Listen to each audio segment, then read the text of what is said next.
get started. Subcommittee on Communications and Technology will now come to order. The chair now recognizes himself for 5 minutes for an opening statement. Before we get started, I just want to take a moment to remember the lives lost 18 years ago on September 11th.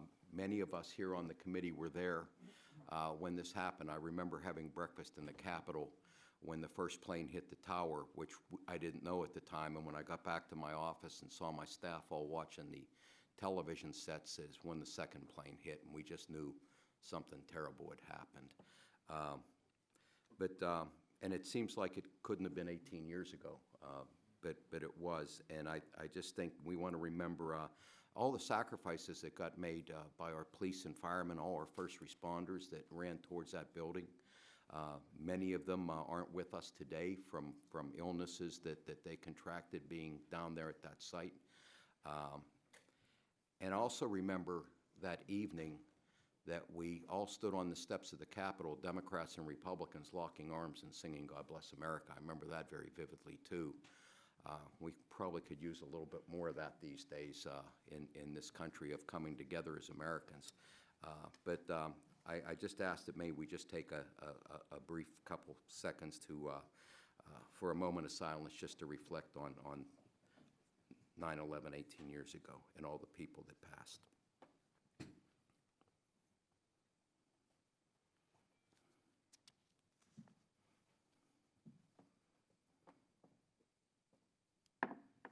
Thank you. Well, I want to welcome everyone to our first hearing since our August recess. Today, our hearing is focusing on legislating to connect America, improving our nation's broadband maps. This subcommittee will consider 5 pieces of legislation that I believe can help address serious problems with the way the FCC currently collects broadband deployment data. This is an often discussed topic here in Congress, and the lack of clear data has often been a sore spot for many of us here on the committee. However, the FCC, in coordination with industry stakeholders, has been making significant strides to improve the quality of some of these maps, and the bills before the committee today build on those efforts. Accurate maps of who does and who doesn't have access to broadband are a critical first step in closing the digital divide. We can't hope to solve this problem if we don't know the scope of the problem and where to put our resources. First, we have H.R. 4229, the Broadband Deployment Accuracy and Technological Availability Act, introduced by Representative Loebsack and Ranking Member Latta.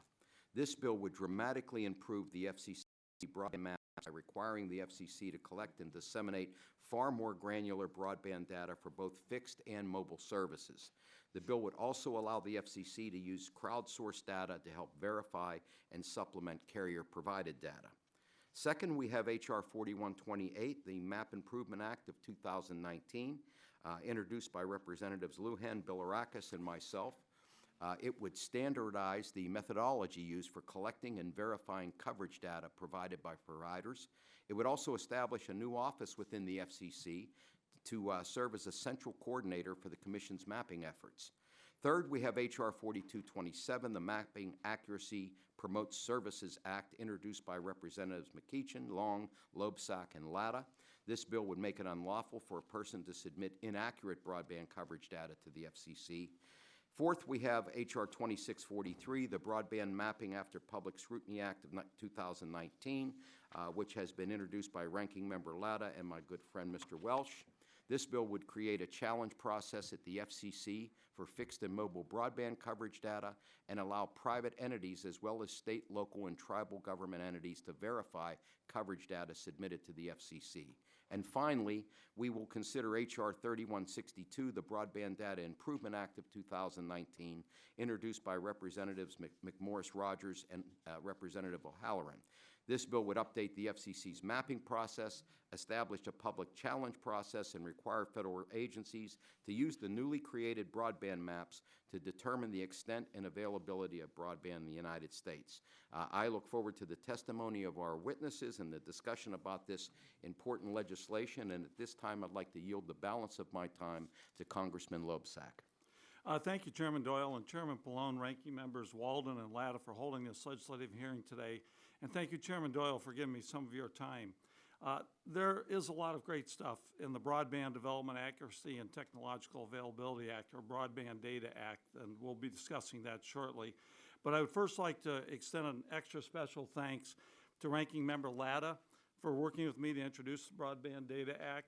I've long been an advocate for better maps and the needs of rural America, and I don't know that I could have had a better ally, quite honestly, than my friend from Ohio. Further, I thank Ranking Member Latta for agreeing to continue working with me on this bill as we look forward to an eventual subcommittee markup. Hopefully that'll happen sooner rather than later. We've had some great conversations with stakeholders, many of whom are represented on the panel today or in the audience, and I believe there's still some potential for some improvements between now and the markup. And just quickly, some of the things that we might continue to work on: creating additional clarity that this bill will keep data publicly available, looking at the addition of an authorization of funding, studying the use of USF funds for administrative costs, exploring a GAO study or ongoing review process for what sources of information are informing the fabric, and considering how we ensure we're not burdening small businesses.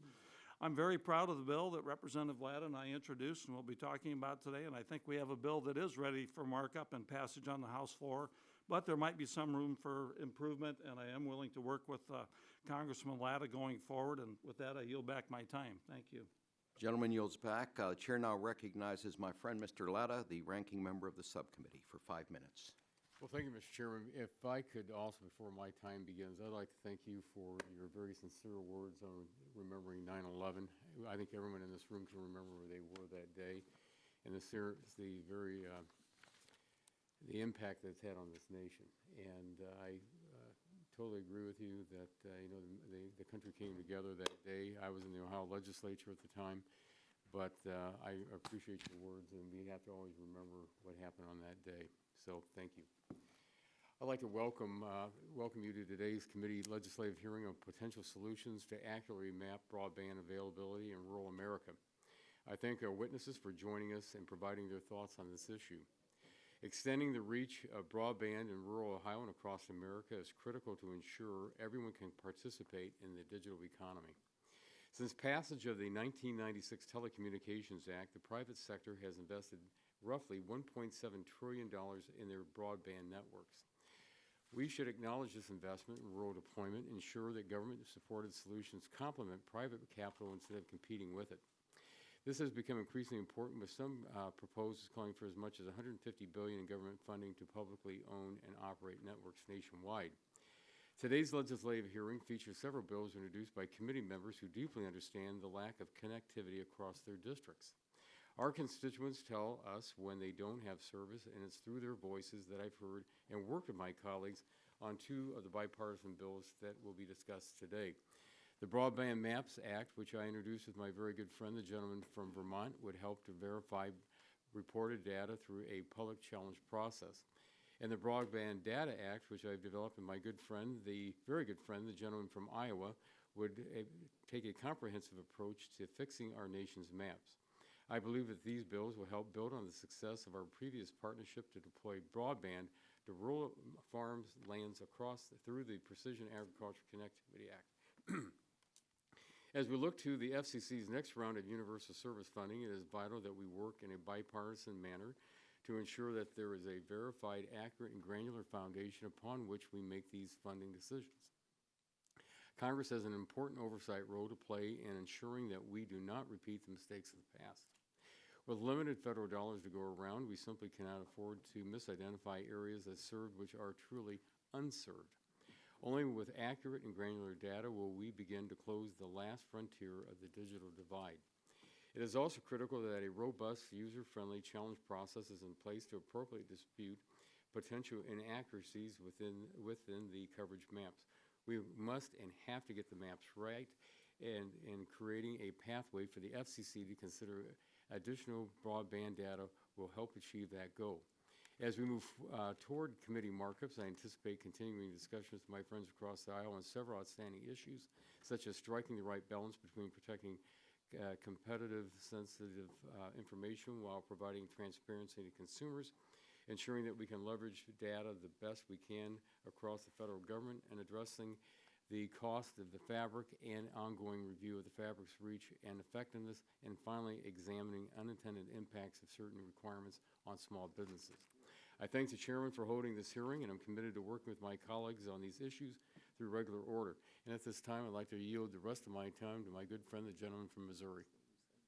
Thank you for yielding, and I'd like to thank the witnesses for being here, and I'm happy to see that the subcommittee is prioritizing the need to develop accurate broadband maps. For rural communities such as Missouri's 7th Congressional District, access to broadband is as scarce as hen's teeth. I think we can all agree that mapping, graphically displaying where broadband is and is not available at certain speeds is a critical tool in closing the digital divide. As we move forward, I believe it is important that the broadband mapping update be paired with appropriate enforcement measures to ensure that provider submissions are complete and accurate, which is why I'm working with my colleagues on H.R. 4227 and the Maps Act.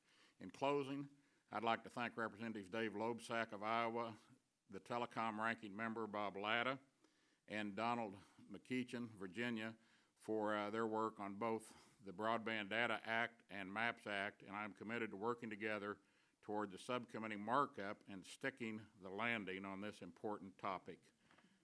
I yield back. I yield back the balance of my time. Gentleman yields back. Chair now recognizes Mr. Pallone, Chairman of the full committee, for 5 minutes for his opening statement.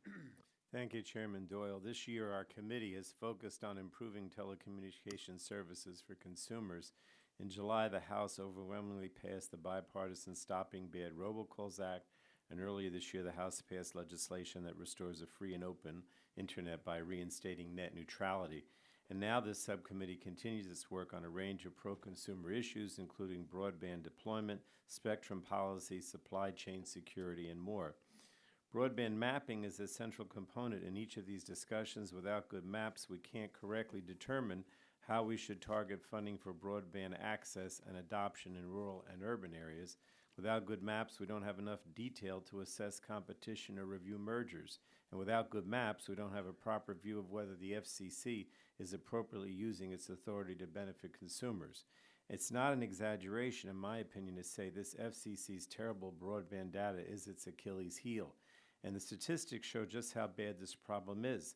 Free Press recently discovered that one carrier alone was overstating its deployment by 2.2 million consumers, throwing off the FCC's entire estimate of unserved Americans. And CostQuest discovered as part of its state pilot program that as many as 38% of households in the study area might be unserved, but the FCC may count them as served. I think it's a huge problem. Fortunately, there is bipartisan agreement on the subcommittee that the FCC's bad maps need to be fixed. Last year, Representative Loebsack's Rural Wireless Access Act was signed into law, which aimed at fixing the FCC's wireless data. Unfortunately, the FCC hasn't yet taken the action required by law due to the ongoing investigation into carriers intentionally submitting bad data as part of the Mobility Fund 2 proceeding. So it's clear that despite our past action, more work needs to be done. And I thank the many members who have worked hard to solve this problem. I have 3 minutes. I'd like to yield, basically split it if I could, between Representative Lujan and Representative O'Halloran, and I yield a minute and a half now to Representative Lujan, Mr. Chair. Thank you to the chairman and to the ranking members. When it comes to broadband access, according to the FCC, more than 21 million Americans lack access to high-speed fixed broadband. We know that's because of no connectivity or unaffordability. And as the chairman pointed out, wireless maps are also not accurate. As a matter of fact, in my opinion, they're misleading. Because of the problems with how broadband data is collected and mapped, no one really knows what the number is. The problem, most likely, is significantly worse. This is also a life and death issue. Ashlyn Mike was an 11-year-old Navajo girl who was kidnapped, raped, and murdered in 2016. When Ashley went missing, the Amber Alert systems didn't work and there was no connectivity. Mr. Chairman, we have to act. And I thank Chairman Doyle and Congressman Bill Rackus for partnering with me on the Map Improvement Act, and I thank my colleagues for their related efforts, and I yield back. I yield the rest of my time to Mr. O'Halloran. Thank you, Mr. Chairman. Today, this committee takes an important step towards helping rural America connect to to the internet. According to the FCC, only 40% of rural Arizona is currently connected in the home at FCC standard speeds. And even this data point likely overstates broadband coverage due to the census block reporting regime. Working together, I know this committee can right this wrong. The legislation before us today, including my and Representative Rogers' bipartisan bill, the Broadband Data Improvement Act, takes important steps to improve how the FCC and federal agencies identify where broadband coverage exists and where it does not. Just last month, the FCC adopted concepts from this bill to move away from census block reporting and instead ask the internet providers to report shapefiles of their current coverage offerings. There's still more work to be done, and I'm pleased to see the bills before us today continue to move us towards making the National Broadband Map as accurate as possible. Mr. Chairman, I'm excited to work in a bipartisan manner on this important issue, and collectively I know we can achieve our mutual goal, and I yield. Gentleman yields back. Chair now recognizes Mr. Walden, ranking member of the full committee, for 5 minutes for his opening statement. Well, good morning, Mr. Chairman, and thank you, and thanks to all our witnesses for being here. Some familiar faces back at the table. We appreciate your guidance and counsel on these matters. I want to thank my colleague from California, Ms. Eshu. We worked a lot on these issues going back over a number of years, and thank you for your leadership. And we're still not there, but we're working at it. It's obviously an issue I've cared about a lot over the last couple of decades, and some of my friends will remember when the stimulus bill was being voted through this committee, I pled, begged, and even had an amendment to do the mapping before the money went out, and unfortunately we came up a few votes short on that. But maybe today we'll begin this process, because the money needs to go where it's needed and not overbuild and serve these markets that claim on the maps that are already served, but yet they aren't. And so while the incentives have expanded, broadband access and made communicating and participating in the 21st century economy easier than ever before, much work remains to connect all Americans to high-speed internet broadband. I want to use an example, Weston, Oregon, which is in eastern Oregon, in my district. The mayor, Jennifer Spurgeon, describes their internet service as being dial-up just without the modem noise. All right, and she told Chairman Pai that when he was out a year or so ago, and I thought it was a pretty good line. They frequently experience, obviously, sub-megabit speeds, sub-megabit. So you can imagine how surprised they were when the FCC's map said they had 100 megabit service. And so they were a little surprised because they, it's dial-up without the modem noise. As chairman of this committee, we worked in a bipartisan fashion last Congress, as many of you will recall, to enact legislation to promote rural broadband, and I'm hopeful we can build on that same spirit of bipartisanship. We included provisions in the Ray Bombs Act to improve the methodology for the collection of mobile service coverage, to streamline access to easements and rights-of-way, and lease requests for deploying communications equipment on federal property. Just for the record, my district's over 50% federal land, so trying to do anything out there can be very time-consuming, costly, and burdensome. And we wanted to improve efficiency of spectrum allocation. So as we continue our oversight of Ray Bombs Act, as well as our efforts to spur broadband deployment in rural America, we must also ensure the Universal Service Program is efficiently and effectively reaching truly unserved parts of America. So I applaud Chairman Pai for his leadership on this front, proposing a Rural Digital Opportunity Fund using cost-efficient reverse auctions to better allocate limited financial support from the feds. At the same time, we must ensure the FCC is relying on accurate and sufficiently granular information when making these decisions. There are areas that we all know are unserved. That's pretty obvious. And then, of course, we know of the underserved areas, but what we really need are really good maps that show us for sure. The Senate's already moved a consensus bill through their committee to address this issue, which I believe represents an interesting path.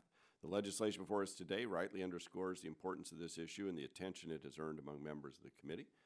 There are a number of issues with which Republicans are committed to working on with our counterparts, such as how we're going to provide funding, how to balance publicly available information, and how to improve data sources, and how we can best leverage the data to the greatest extent possible across the federal government. Other members have also put forward bills to address rural broadband challenges And these proposals deserve consideration as well, and I expect we'll hear about some of those other bills today. So again, Mr. Chairman, thanks for your leadership on this. Thanks for holding this hearing today, and we look forward to working in a good bipartisan spirit to connect America and have maps that show the truth. So we're all about facts and truth here, so let's get her done. Thank you. I yield back. I thank the gentleman, and he yields back. Chair would like to remind members that pursuant to committee rules, all members have written opening statements will be made part of the record. I'd now like to introduce our witnesses for today's hearing. Ms. Shirley Bloomfield, Chief Executive Officer, NTCA, the Rural Broadband Association. Mr. James Assay, Executive Vice President, NCTA, the Internet and Television Association. Mr. Grant Spellmeyer, Vice President, Federal Affairs and Public Policy, U.S. Cellular. Ms. Dana Floberg, Policy Manager, Free Press and Free Press Action. Mr. Jonathan Spalter, President and CEO of the U.S. Telecom Association, and Mr. James Stegman, President and CEO of CostQuest Associates. We want to thank all of our witnesses for joining us today. We look forward to your testimony. At this time, the chair will now recognize each witness for 5 minutes to provide their opening statement. But before we begin, I would like to explain our lighting system. The light in front of you will initially be green at the start of your opening statement. It will turn yellow when you have 1 minute remaining. And please begin to wrap up your testimony at that point. The light will turn red when your time expires. And with that, Ms. Bloomfield, you are now recognized for 5 minutes. Thank you very much, Chairman Doyle, Ranking Member Latta, Mr. Walden, and members of the subcommittee. It is so terrific that you all are gathered here today, coming back from recess, to talk about something so important like broadband mapping and the legislation you have that's being considered by the subcommittee. I'm Shirley Bloomfield, CEO of NTCA, the Rural Broadband Association. I have 850 community-based providers across the country in 46 states that really serve the most sparsely populated parts of our nation. A major challenge associated with making informed policy and investment decisions regarding the deployment of broadband in these rural sparse areas is whether there is or is not service already, which is why the hearing is so important today. But as it stands today, as you've noted, the FCC maintains the most accurate maps available for most areas, but these mapping efforts are still frustratingly inconsistent and unreliable. We find it's not unusual. The conditions that are actually on the ground look very different from what appears on a national map. And we know that the current FCC maps miss the mark because they show an entire census area served when even it's just one location in the block that is served, meaning that the entire census block becomes ineligible for support funding. This false positive can mean a single customer can result in unserved customers miles away looking served on a map. In other words, perhaps the most important significant problem we have is granularity. Just last month, the FCC did adopt an order that will move away from the overly broad use of census blocks for reporting broadband coverage, and instead is now going to require providers to submit shapefiles. And that will actually be a good step forward. At the same time, the FCC agrees with NTCA that we should not stop at shapefiles alone, but we should continue to move forward towards a uniform national data set on top of which carriers can report broadband availability to ensure that this data can ultimately translate to which locations in our country are served or are not. This movement offers great promise in getting more granular maps, but it's really essential to remember that granularity and accuracy are not the same thing. In fact, there are a few key steps that must be taken to promote accuracy separate and apart from granularity.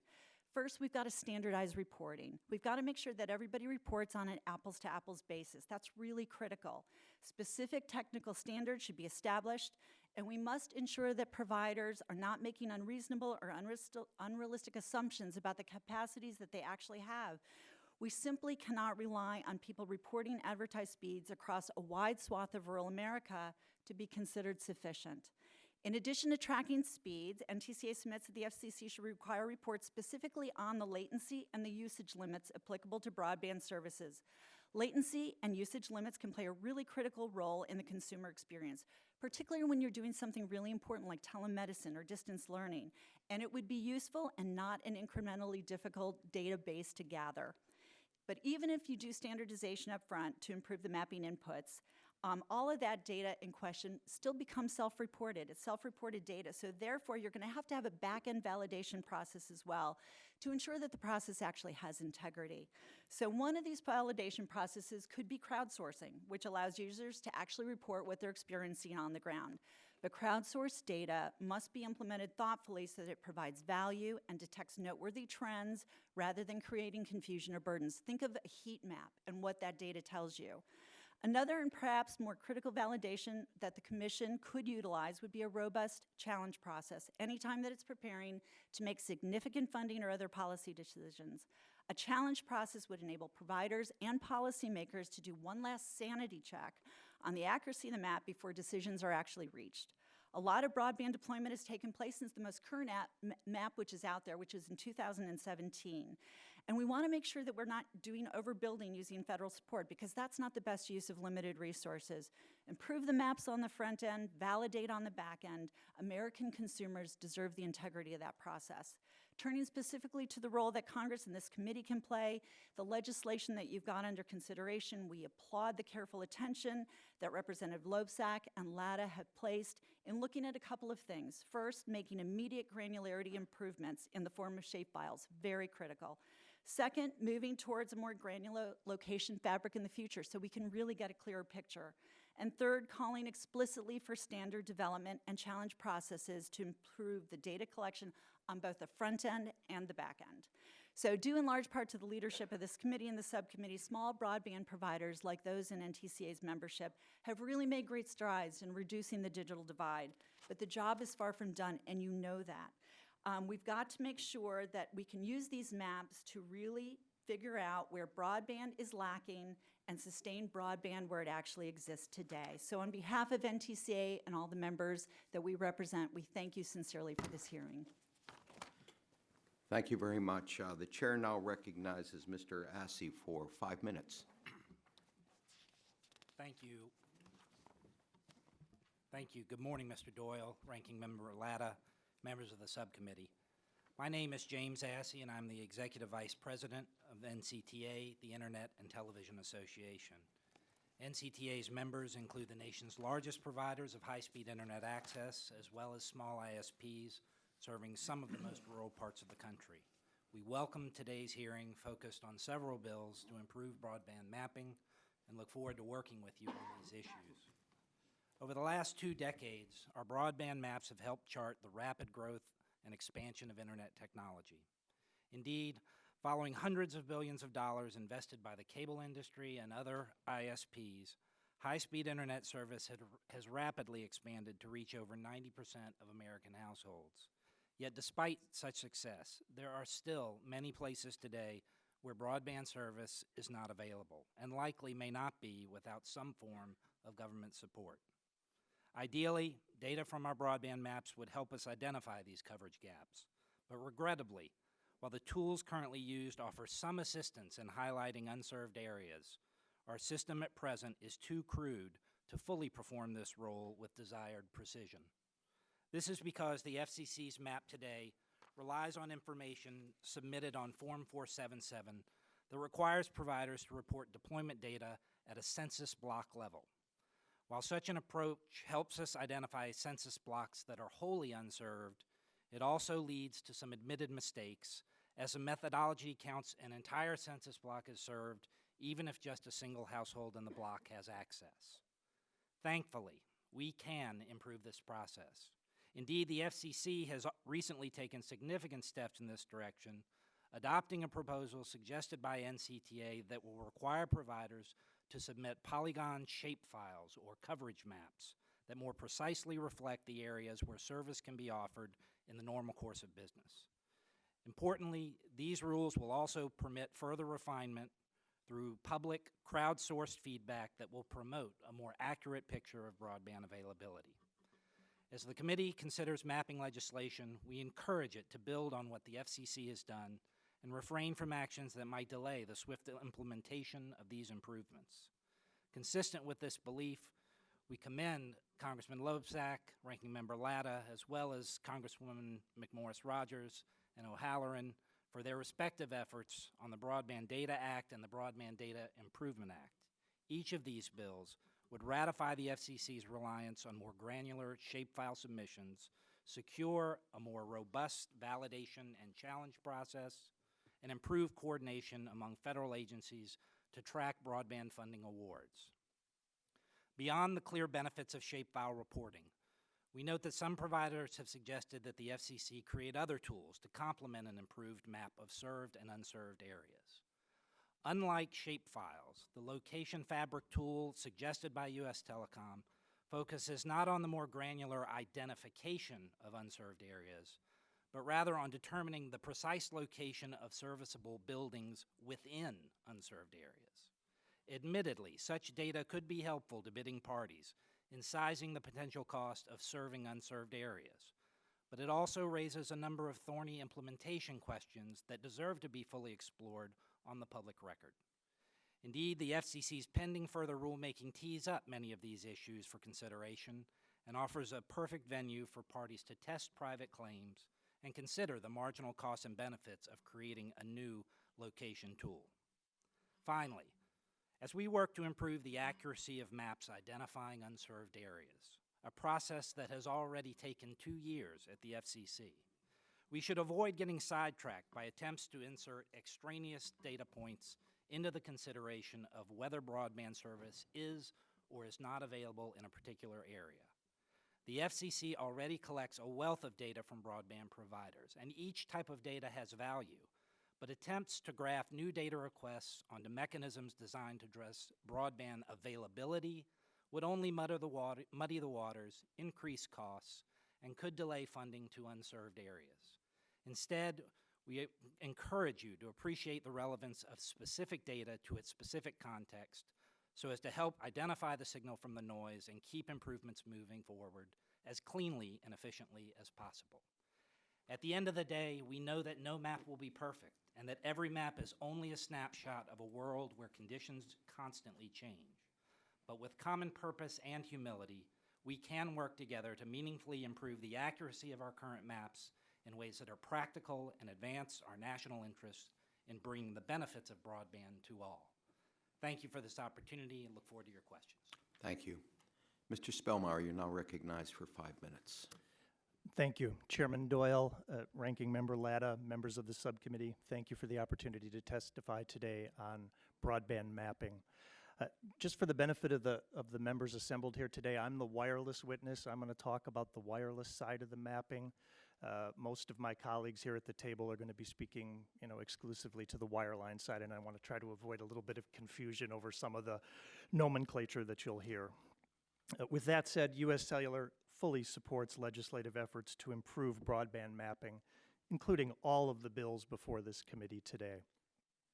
As you well know, this is not the first congressional hearing on the topic of broadband mapping. Thanks to this committee's continuing oversight efforts, it is now universally accepted that the FCC's maps overstated coverage in rural areas, sometimes significantly. U.S. Cellular operates in 21 states across America, including many of those represented on this committee. Much of our business involves finding ways to provide service in small towns and on rural roads, areas where population density, economic investment, and income levels are often well below urban areas.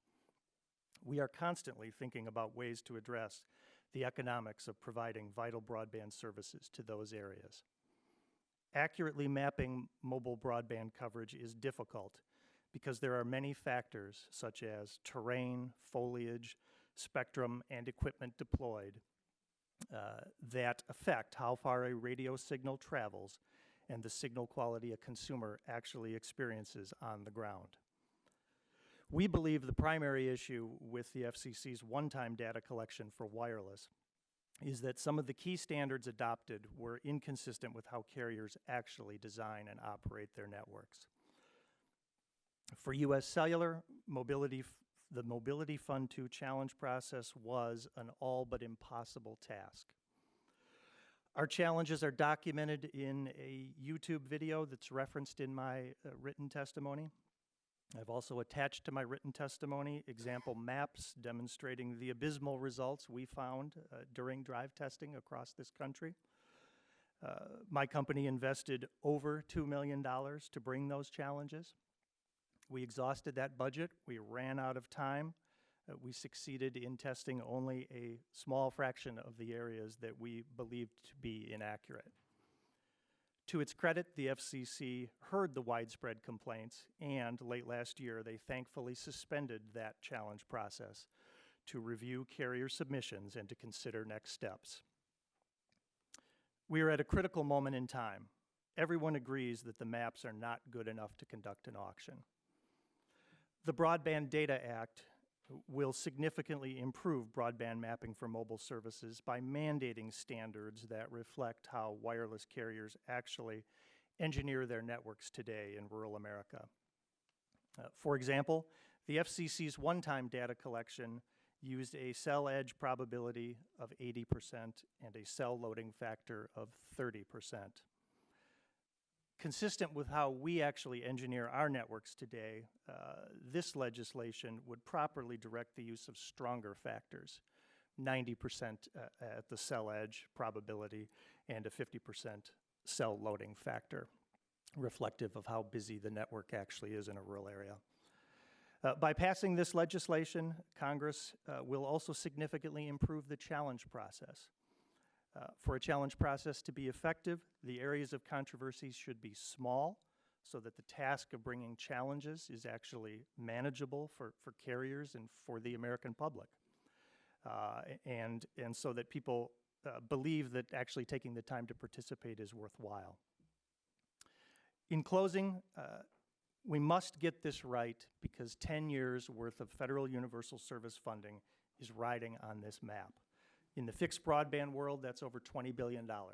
In the mobile broadband world, it's another $4.5 billion. Every study indicates that it's going to take significantly more than $25 billion to achieve high-quality fixed and mobile broadband throughout our nation.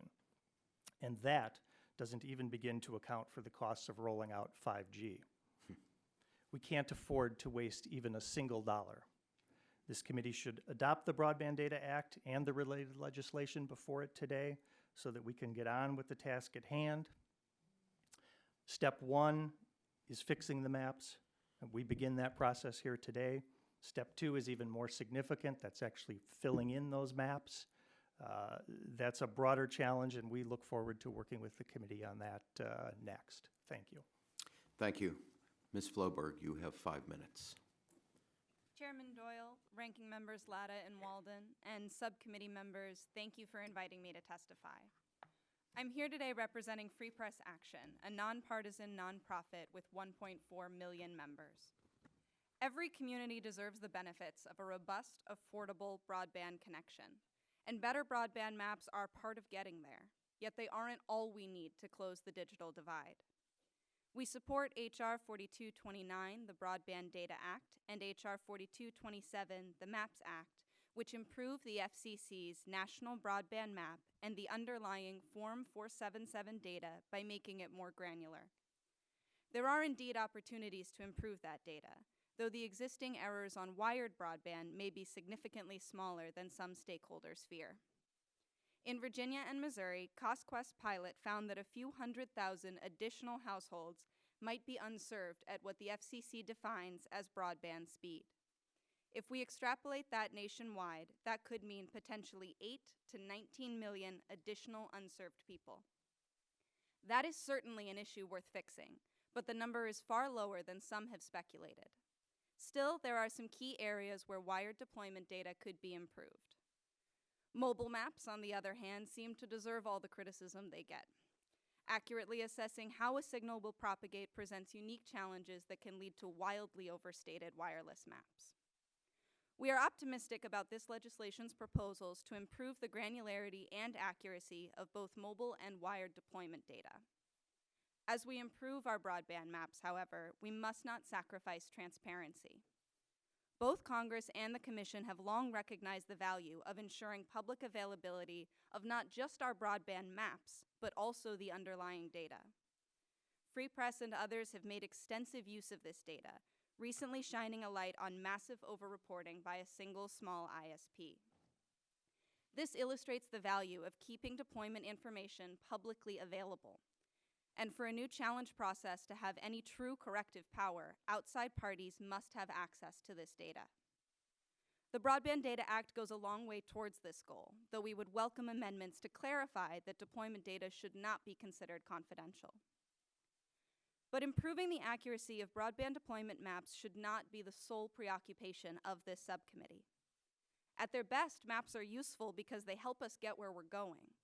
The National Broadband Map is meant to chart a course for policymakers to close the digital divide. Federal policy here has centered around people who can't subscribe to broadband because it's not available where they live.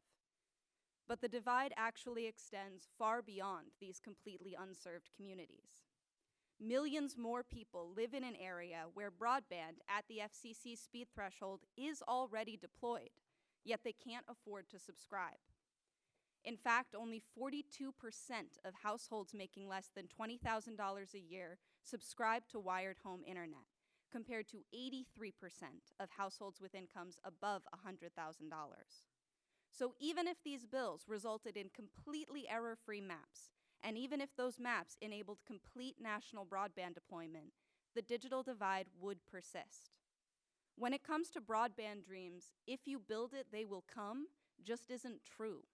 It's more like, if you build it, they will come, but only if they can afford to pay the price.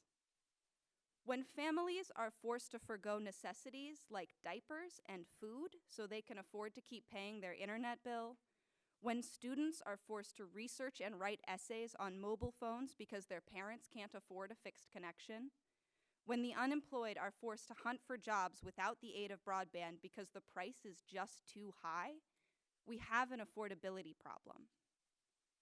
Discrimination also plays a key role. At every income level, people of color are less likely to adopt broadband than their white counterparts.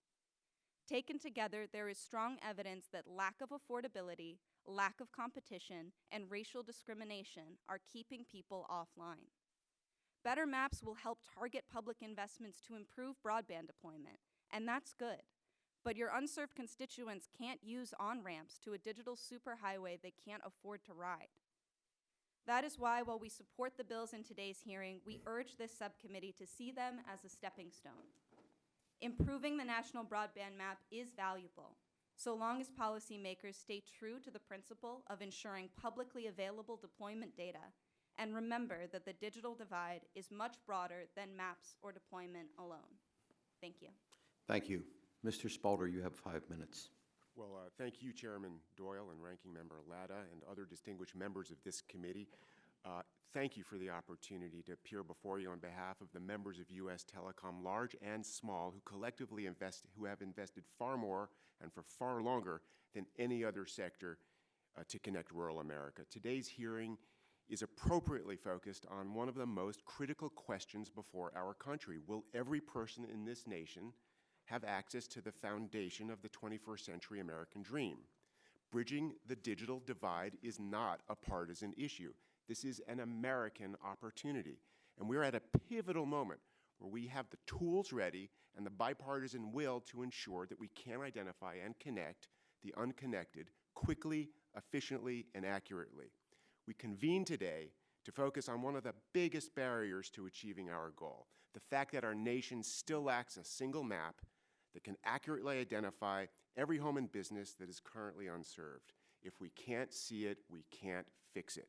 And that's why U.S. Telecom launched the Broadband Mapping Initiative and its proof of concept pilot program to show its costs and benefits. We all understand the severe limitations of the one-served, all-served census block approach that still guides federal investments in achieving universal broadband service. In the past, it did serve an important purpose, helping public-private efforts increase rural connectivity by more than 70% in the last decade. But we've reached a plateau. The good news is that with the advent of new data sources and processing capabilities and the bipartisan support here in Congress and at the FCC, we can now quickly and affordably account for every single served and unserved location in the nation and deliver near 2020 vision on the challenge before us. Our mapping initiative brought together a diverse group of partners who stepped up to the plate to forge a lasting solution.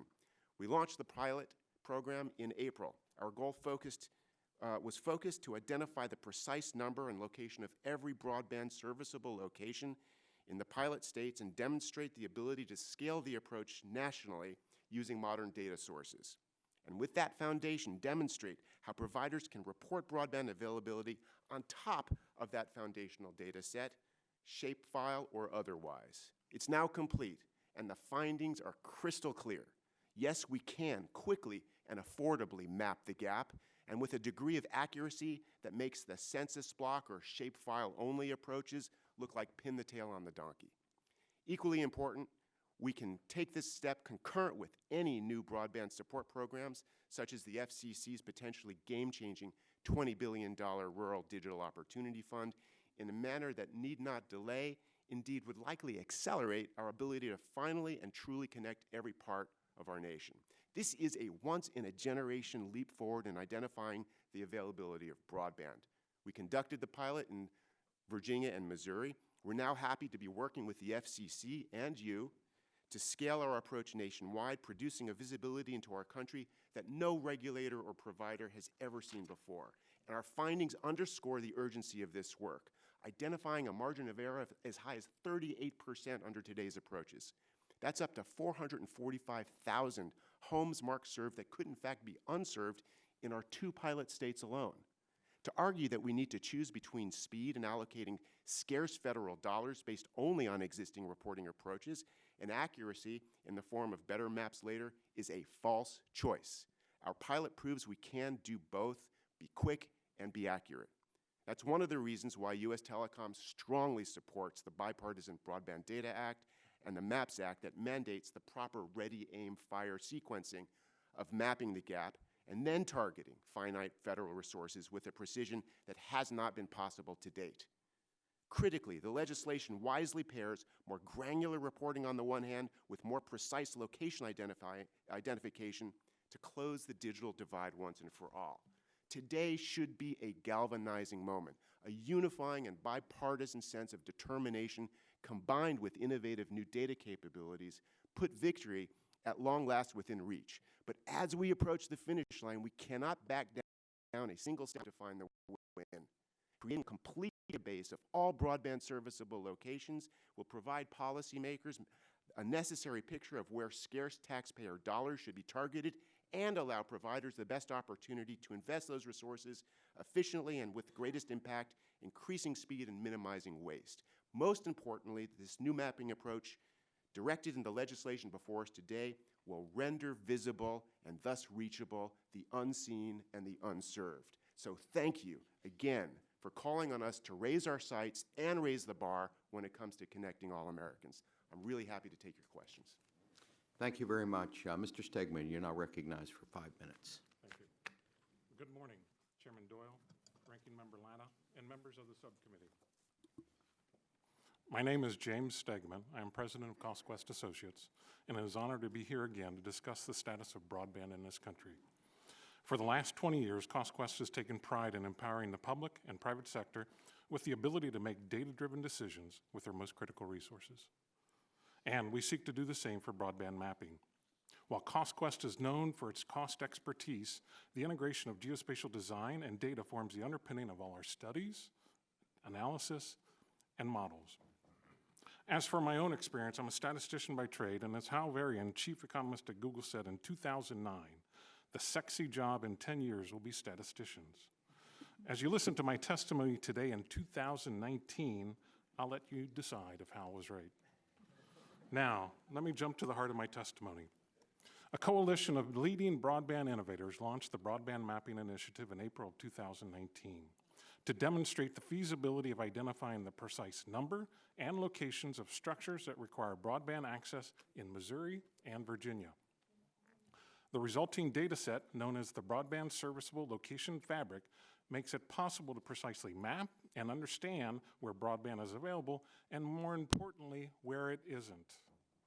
Let me first walk through what the fabric represents. The fabric is based upon parcel data, tax assessor data, building polygons, addresses, and roads.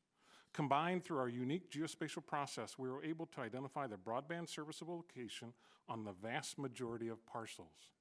Where the data were inconclusive, we sent records, 140,000 in total, out to our partner firm at Crowd Reason, who managed a visual review using a crowd labor pool. Now, let me share some of our key findings. First, the pilot was a success. Developing the fabric for 2 states showed it can be done for the entire country. Second, we can identify the unserved. For rural census blocks in Missouri and Virginia that are considered served by the current 477 guidelines, we found that 38% of those locations were not reported as served by the carriers in the study. This amounts to 445,000 homes and businesses. Third, we found that location counts differ. The fabric revealed that 48% of the location counts in rural census blocks are different from current estimates used by the FCC. This is meaningful when assessing the scope of the unserved problem, determining build-out requirements, and ultimately how much budget is needed to remedy. Fourth, we found that the current data sets conflict with the fabric. In our pilot, census blocks identified for an address were different 28% of the time when comparing the provider-submitted location versus the fabric location. Under today's 477, this could impact which census blocks are reported. And finally, reporting is enhanced.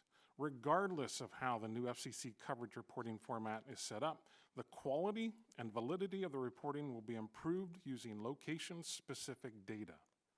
Now, let me show you some slides that what the fabric reveals.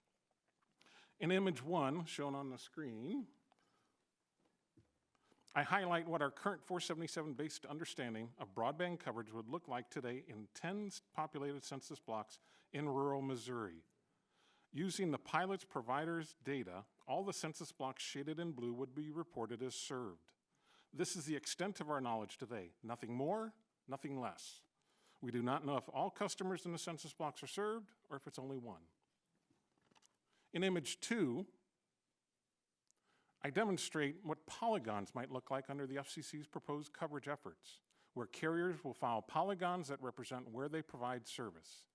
In this image, my team created hypothetical polygons, the light blue bounded areas, based on carrier-provided latitude and longitude coordinates. This is one approach to polygon creation. There are others, some of which can be found in Appendix D of my testimony. In image 3, using the fabric, I'm now able to reveal within these 10 census blocks the extent of served locations, the green dots, and more importantly, the unserved locations, the red dots. Of all the benefits of the fabric to me, this most clearly demonstrates why the fabric is needed. Specifically, polygon reported, as I showed in the previous image, will only provide or improve our knowledge of what the served areas look like. The fabric is needed to then provide knowledge of the unserved locations. In regard to next steps, can this fabric be generated nationally? Unequivocally, yes. How much time will it take? We estimate that starting from where the pilot left off, it should take no more than 5 to 8 months to stand up an initial national fabric for testing and 12 to 15 months to fully complete. And what will it cost? I estimate the initial cost to be between $8.5 and $11 million for a restricted use data set. That concludes my testimony. Thank you for your time, and I would encourage you to see more my written testimony for additional details. Thank you. Thank you very much. Concluded our openings. We are now going to move to member questions. Each member will have 5 minutes to ask questions of our witnesses, and I will start by recognizing myself for 5 minutes.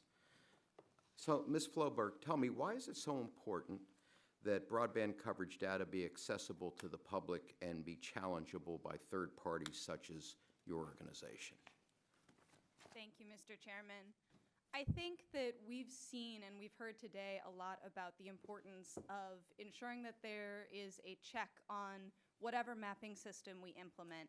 Some ability for the public, for researchers, to be able to look at the underlying data and say, this reflects reality or this does not reflect reality. This is something that Free Press has done even very recently. We found an error in the FCC's Form 477 data where small ISP called Barrier Free had mistakenly reported serving 20% of the US population with fiber to the home speeds in less than 6 months' time. In reality, they served a much, much smaller percentage of the population, and that error actually threw off the FCC's entire analysis of how much broadband had been deployed, how much fiber had been deployed in that past 6 months. So making sure that that data is available for organizations such as Free Press, but also for members of the public to say, the map says I'm served by this many providers, that I'm served by these speed tiers, and I'm not, is really, really important. Thank you. Mr. Stegman, it's a very interesting testimony. We know the FCC currently has about $20 billion for universal service programs. It's not been awarded, and then it's going to be used to fund a broadband build-out over the next 10 years. So let me, I don't know if it's possible, but you were able to do pilots on 2 states, Virginia and Missouri, and it may be a reach, but if you extrapolated your findings in those 2 states to the rest of the country, who across the country would be left behind if the FCC didn't look before it leaped over the next 10 years of broadband deployment? Yeah, thank you for that question. In our study in Missouri and Virginia, we were able to unveil or reveal that there are unserved locations in what people considered served census blocks before. We are also able to identify that if carriers use address tools to identify which census blocks they report as served, those census blocks may be incorrect that they identify. So what we found in the study is that there's an underreporting of the unserved issue in the country. And there's many studies out there. I think Dr. George Ford put out a study that I think he estimated the unserved at potentially 4 million. We've seen estimates as high as in the 10 millions. It's hard for me to project forward for the nation, but I know it's in the millions. I just don't know the exact count at this time. Thank you very much. You know, there's been a lot of discussion about how overstated and unreliable coverage maps hurt rural areas, but I don't have to drive very far outside of Pittsburgh before I experience dead zones, and despite the map saying that I'm covered. Mr. Spellmeyer, how does this issue affect consumers in urban and suburban areas as well as rural areas? Well, Mr. Chairman, it's certainly an issue, I think, for all Americans. You know, you can get in your car right here and drive 5 miles to the Potomac River, and there's some areas along there that you don't want to end up in trouble because there's no cell phone coverage. And you can't stop to figure out, oh, geez, which carrier's phone do I need to take along on my trip to Rock Creek Park? So we've got to fix it. I traveled down Highway 1 in California this year. I was shocked to see the expansive stretches where there's no coverage. The same thing's true. I've been to Weston, Oregon, that Chairman Walden mentioned earlier. We've got to fix it, both for the people in the rural areas and the people that get in their car and drive 10 miles. Yeah, thank you very much. Boy, I'll tell you, we've been talking about this issue for as long as I can remember. Ms. Eshu told me we've been talking about this since they made the very first maps when the earth was flat. And it seems to me that we've got to get moving on this. I want to thank you all for your questions, your testimony. So the chair's now going to recognize Mr. Latta, the subcommittee ranking member, for 5 minutes to ask questions. Well, thank you, Mr. Chairman, and thank you very much to our witnesses. And that's a long time for those maps. But that's why we're here today, and really thank you all for your testimony. Mr. Balder, if I could start with you. U.S. Telecom's fabric building pilot appears to have been a productive start to identify which locations in rural areas need broadband and show gaps in the current data collection process. Building on that experience, I want to focus on where the rubber meets the road. Would you walk us through the expected timeline under your proposal from updating the collection of data for the broadband map to actually using the data to more accurately guide the universal service funding? Thanks for that great question. As Mr. Stegman pointed out, it is possible to have a fully nationally realized, scalable, universal, harmonized, deduplicated map in 12 to 15 months. His estimates, and I think they're accurate in his project management capacity, that we can actually even deploy maps sooner than that will be scalable and usable. The important point, Congressman, is that once we actually can put pen down on this map and we can do it quickly, that can become the basis for guiding any new dollars going out the door for any broadband support program, including the Rural Digital Opportunity Fund, to ensure that every taxpayer dollar is being used to its best and highest purpose as accurately as possible to reach the truly unserved in this country. This is attainable, and we can do it. Thank you. If I could follow up, Mr. Astley, if I could ask you, when it comes to the actual data used to create the map, how helpful are the quality of service metrics in shaping our picture of broadband availability, driving the funding decisions these maps are designed to determine? Congressman, thank you for the question. The broadband map is a map that reflects coverage, so it is really aimed at focusing where networks are and where they are not. The quality of service really, I think, only relates to the speed tiers in the data requests that the FCC makes. So it's really kind of a separate issue. And one of the reasons we're so focused on the shapefile portion of improving the map is because we believe that will offer the quickest improvement on a national scale in the quickest amount of time. Thank you. Mr. Spellmeyer, how can Congress ensure that there is a meaningful challenge process to validate data while also protecting the proprietary data that providers and third-party vendors and consumers may supply through a commission-developed process to inform on the map? Congressman, your legislation and much of the legislation in front of us today outlines some stronger parameters for how the FCC would run a challenge process, at least on the wireless side. We think that's needed. In terms of confidentiality of data, there are certain inputs to a wireless map that may be confidential. But beyond that, I believe it's actually important that the public see the map and understand what the maps look like. One of the biggest mistakes the FCC made last time was not to allow the American public to participate in the challenge process. This legislation gets that right, but it's really hard for a consumer to go out and participate in the challenge process if they don't understand who's claiming coverage where. So I think it's essential that we make sure that that information gets out to the public while protecting. There's certain proprietary inputs like the height on a tower where someone's got a particular antenna that you might want to keep confidential, but beyond that, the rest of it should come forward. Okay, thank you. Mr. Astley, how do shapefiles from different providers factor into this endeavor, and what's the benefit? The benefit is, we're currently living with a system that is not based upon how providers actually build their networks. We are essentially retrofitting data into a census block map. Shapefiles will allow providers to actually draw the shape and the contours of where they offer service.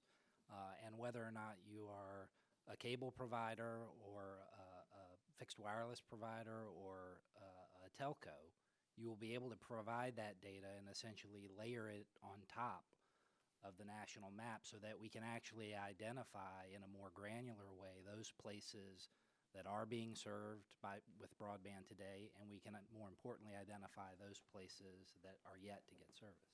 Well, thank you very much, Mr. Chairman. Thanks very much for today's hearing. Thanks to our witnesses, and I yield back. Gentleman yields back. Chair, and I'll recognize Mr. McNerney for 5 minutes. I thank the chairman, and I thank the witnesses. Very informative, kind of exciting testimony this morning. So I'm looking forward to seeing progress on this issue. In my district, I know there's wide areas that are, we just don't have enough data to know if people are being served or not. In fact, I know people that aren't served. So this is an important issue. Ms. Bloomfield, in your testimony, you discussed the importance of the challenge process and crowdsourcing. I'm kind of following up on Mr. Latta. Could you tell us more about how these methods will help obtain reliable results? Just explain the process a little bit. Sure, absolutely. I appreciate the question. So, with the better mapping, if you start with the shapefiles that the FCC's talked about, you'll start to get more granular data. So we'll be able to start to see a better picture. But remembering it's still self-reported. So how do you make sure that you are validating what people are reporting? So if a carrier is reporting something, what we want to know is, on the ground, that's what's really happening. So that is the advantage of things like crowdsourcing, where you can basically allow consumers on the ground to get some feedback and say, yeah, we're seeing this or we're not seeing this. The one thing I would caution again is, if you ask me today what speed I'm getting at my house, I'm not sure I could give you the answer. Yeah. So I think it's the ability to, whoever is handling that information, see what trends, where are you seeing spaces really bright up, that there clearly are problems, there clearly are issues. So again, it's that ability to take that accuracy and make sure that we can also be granular at the same time. Thank you. Ms. Floberg, in your testimony, you raised the issue of compatibility with historical 477 data. Can you elaborate on that and its importance? Do you have any recommendations that would follow? Sure. Thank you so much for that question. We do believe that it is really important to make sure that even as we make the maps more granular and more accurate, that we preserve the ability to compare new deployment data to the old deployment data so that we can see trends where they're happening. This also gives us the opportunity to compare deployment data with granular data from the Census Bureau about demographics to figure out who is being served and who isn't being served. So maintaining some ability to not just have this granular data about who's unserved, but to still be able to aggregate that to the census block level will preserve an abundance of rich analysis that we can move forward with. I think the Broadband Data Act does have some great language about that, about ensuring backwards compatibility. So really, it just comes down to making sure that that data is available to the public and available in a way that's easy to make those comparisons and do that analysis. Is there also a thing about how trends are, what the trends are, or is that like too far in the future for now? What the trends in terms of coverage is? I think that definitely maintaining that compatibility is how we would be able to see trends. It would also be a way for us to see how these new, more granular sets of data have potentially improved, how we keep track of who is unserved and who isn't. It would give us, I think, the ability to see much better trends in deployment as we move forward with better maps. Thank you. Mr. Stegman, we've heard about the importance of making broadband mapping data publicly available. I want to make sure that the data being collected will also be accessible and usable by households, small businesses, and local governments across my district in particular. Do you foresee any challenges in making that possible? There are challenges in creating the fabric data set. If we go a proprietary route, we can get to the answer a bit quicker with less money because the data quality is better. The proprietary route doesn't mean it's not viewable by the public. What that proprietary data means is it's restricted in use, that someone can't download the entire country of all the data. They can't download full states, but it is usable by companies, by the public to do that. The alternative route is to use kind of an open data set, open source data sets that are out there that we can initiate the process. We actually did that in Missouri to see how it would work. It will work, but it will require additional visual verification because the records will not match in sync as well as the proprietary data. That public open data set can be released and used by the public, the same as the proprietary, but it would have less restrictions on use. Well, I'm going to have to close here, or I'm going to be gabbled out. But Mr. Stegman and Mr. Spalter, you made it sound like creating these maps is accurate, granular, and with low latency is something that we can actually achieve in a fairly short time. So I hope you're right. I'm confident that we are. Gentleman yields back. Chair now recognizes my friend, Mr. Olson, for 5 minutes. I thank the chair and welcome our 6 witnesses.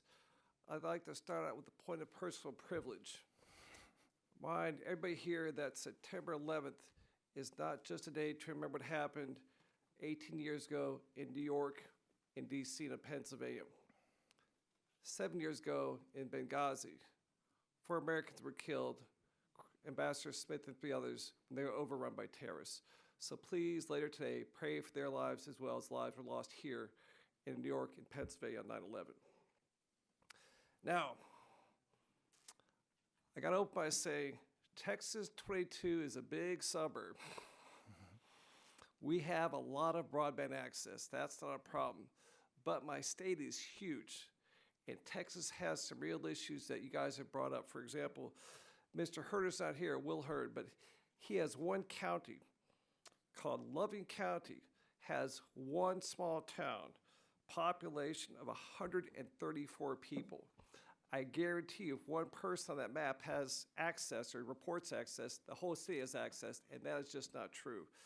So my questions come from my role as a co-chair of the House Artificial Intelligence Caucus, the AI Caucus. I'm a co-chair with Dr. McNerney over there. And Form 477, the primary source the FCC uses to assess access for broadband, et cetera, has some real problems that you all brought up today. I mean, there's false positives, coverage when there's not coverage, the maps, et cetera, et cetera. I'd like to ask y'all to put on your thinking caps and put on that AI cap. How can AI help resolve these problems you have going forward? Ms. Bloomfield, you're up first, ma'am. Any ideas? Knew that was going to be the downside of sitting here, right? So I think, when you think about AI and you think about applications, for example, I have a company down on the border of Mexico that is in Texas that actually uses a lot of AI and drone technology to do border security. So thinking about, first of all, you've got to have the access, and then you've got to think about what are the applications that you can enable, particularly in an area where you've got a wide swath of land. So I think I think we're just starting to explore. Thankfully, this isn't a privacy hearing, but I think there's a lot of different applications. But first, you've got to have the connectivity to enable the cool things that you want to be able to do. Thank you. Mr. Asay. Yes, Congressman, I think technology, whether it's AI or other technology, certainly plays a large role in helping us fill the gaps and provide service to unserved America, whether that is through the technology that cable companies offer or the technology that other broadband providers offer. But first thing we have to do is really get that accurate picture of what we're up against and what the challenges of geography and low density are providing. I think AI can help with that. Mr. Spellmeyer, for the mobile phones, how about AI? Well, Congressman, I'm no artificial intelligence expert, but I don't know that we need to get to artificial intelligence, but as I sit here reflecting on the wireless side, I think there's already several players out there in the ecosystem that have an awful lot of data actually about coverage, and those companies that come to mind are Apple and Google. They track a significant amount that goes on up and down on every handset every day. They know that I'm sitting here on the third floor of the Rayburn building right now, and we should try to find ways to leverage that down the road to improve coverage data. Thank you. Ms. Floberg. I don't think we can suggest any particular AI applications, but I do think that making sure that the underlying deployment data is publicly available will make sure that others can think of what those innovative ideas might be. Perfect. Thank you. Mr. Spalter. One of the critical issues about the deployment of AI in the future is that it will be enabled and enhanced and turbocharged when we actually can deploy nationally 5G technologies. And for too long, 5G technologies have been considered to be the province of only of our urban and suburban residents and enterprises.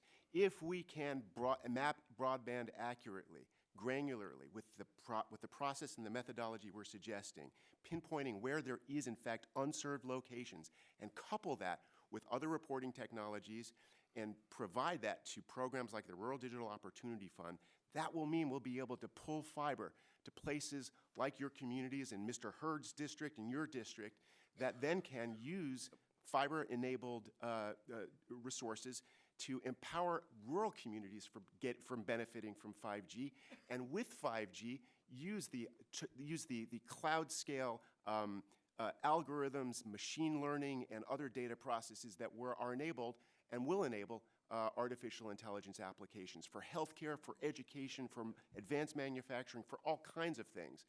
But we have to start with accurate mapping, and that's why we've stood up our pilot program and want it to be integrated into the Rural Digital Opportunity Fund. Thank you. Mr. Stegman. Yes, I'm excited to say that we actually use machine learning and artificial intelligence on the fabric. If you think about it, We'll have over a terabyte worth of data, 170 million building locations, 150 million parcels, and trying to weed through that information intelligently, it will be a struggle. And we've incorporated machine learning and other efforts to actually be able to do that successfully. And that's why I saved you for last. Mr. Chairman, I yield back.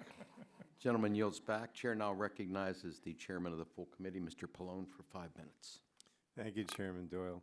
Since Superstorm Sandy ravaged my district, I've been very focused on network resiliency, and I know there are so many uses for granular broadband data, but building a national location fabric could be quite helpful in disaster response. Mr. Floberg, what do you think about that, if I could ask you? Ms. Floberg, I'm sorry. That's quite all right.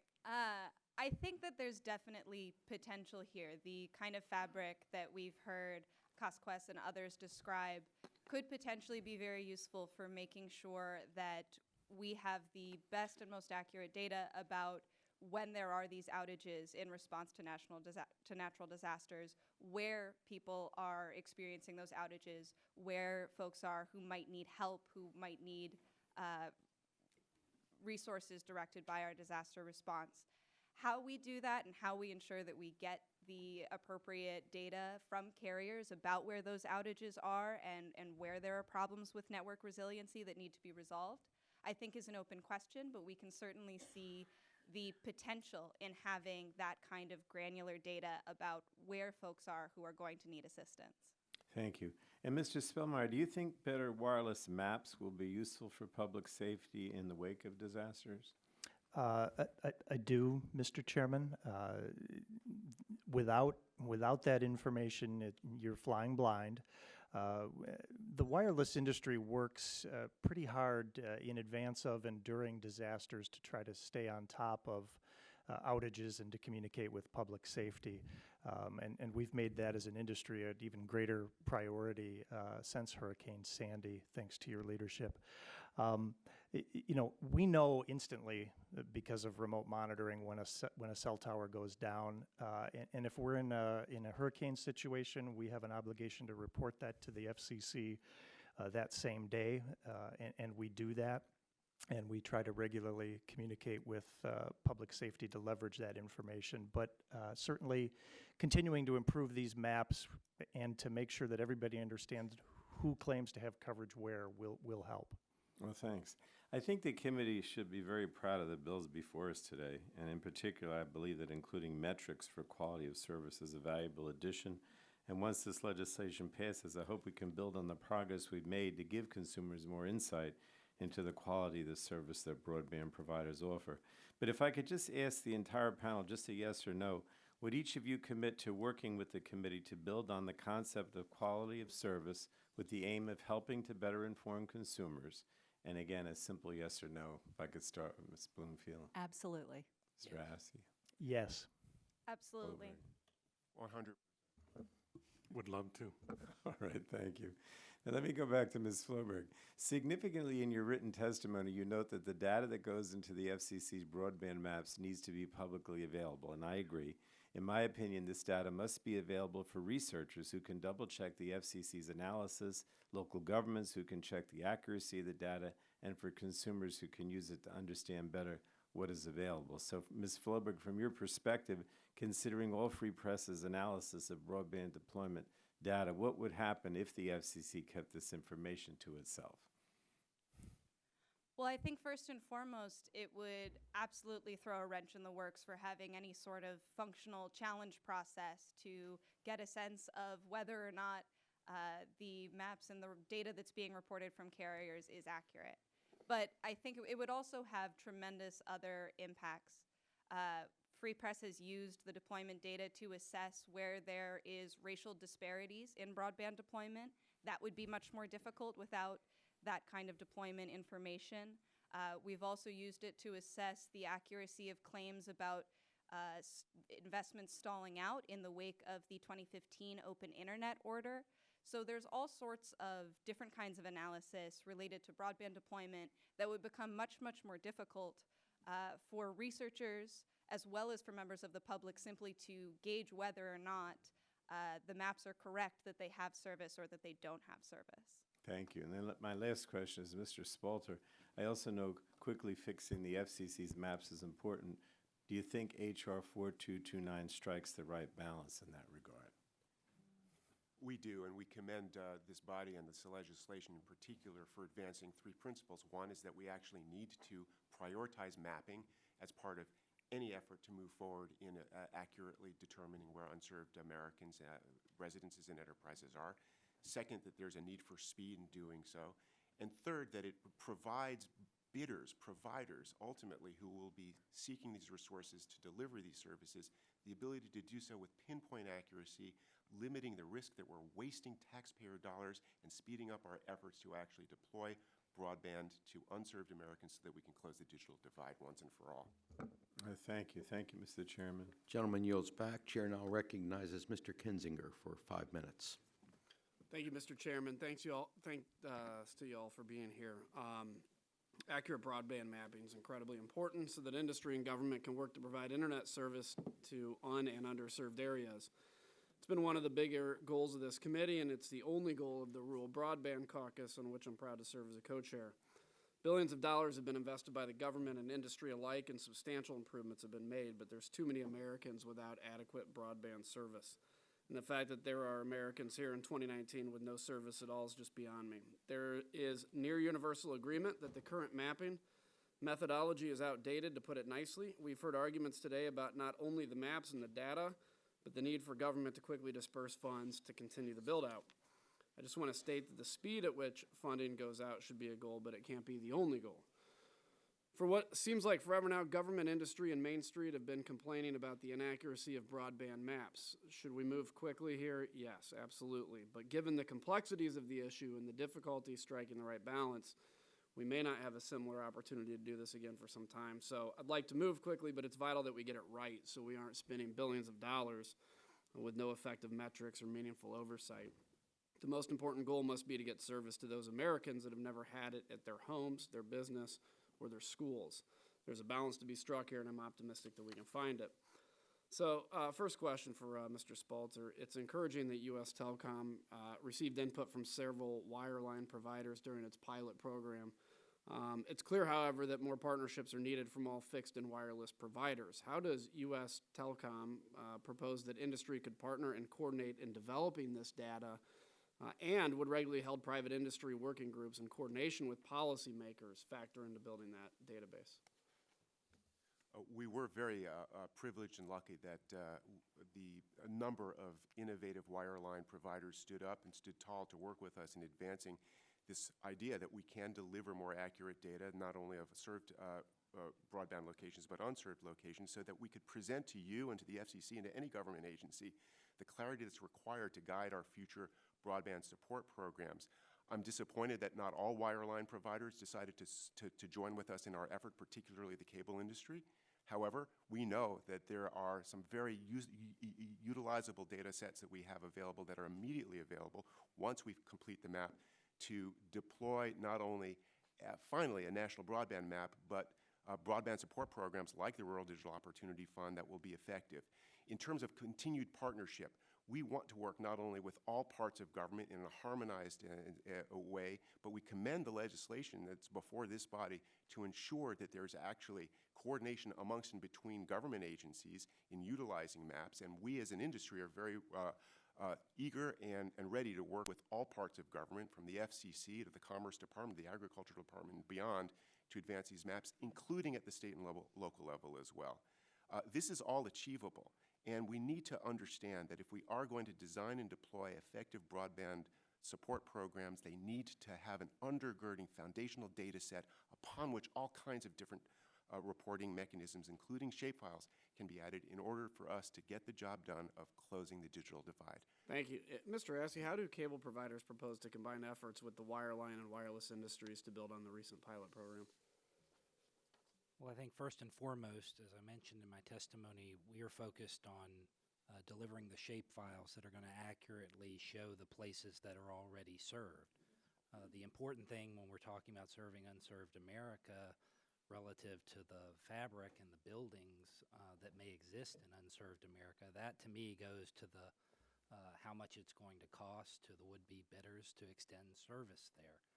So we believe that actually making progress and getting the shapefiles done out there and located on the map will give us a better sense of the areas we need to focus on and allow us to come up with new strategies to actually devote the scarce resources that we do have where they're most needed.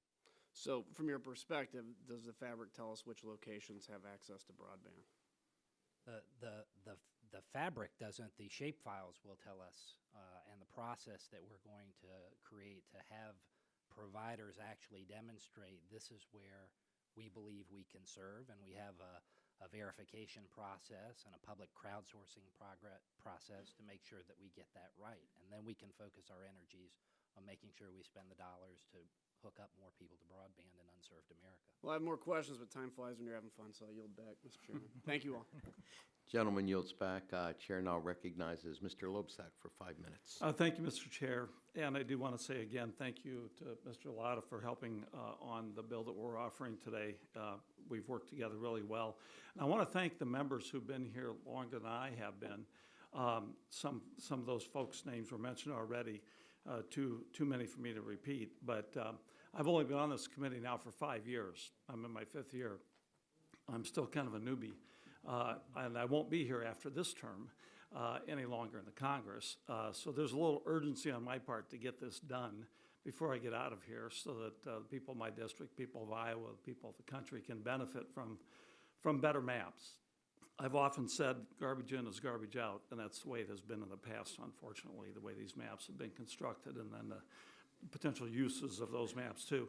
A couple of other quick points. Ms. Floberg, I want to thank you for talking about the affordability issue. That's really, really critical, and I really appreciate that. And you know, affordability is, we talk about a rural-urban divide, and most of us are talking about rural access today. But affordability is not just a rural or urban issue. It is a national issue, and so thank you. And Mr. Spalter, I hope you don't ever come to my state to run against any of my friends because you're awfully damn inspirational, and thank you very much for your remarks today. Not to take away from anybody else, but this has really been a great panel, I have to say. I do want to just ask, first of all, Mr. Assey, a quick question about crowdsourcing, but before I do that, I have to repeat the experience that we've had in my district with Sheraton Valley Electric Cooperative. They've missed out on getting funding for building out. They're an electric cooperative, but they wanted to build out broadband.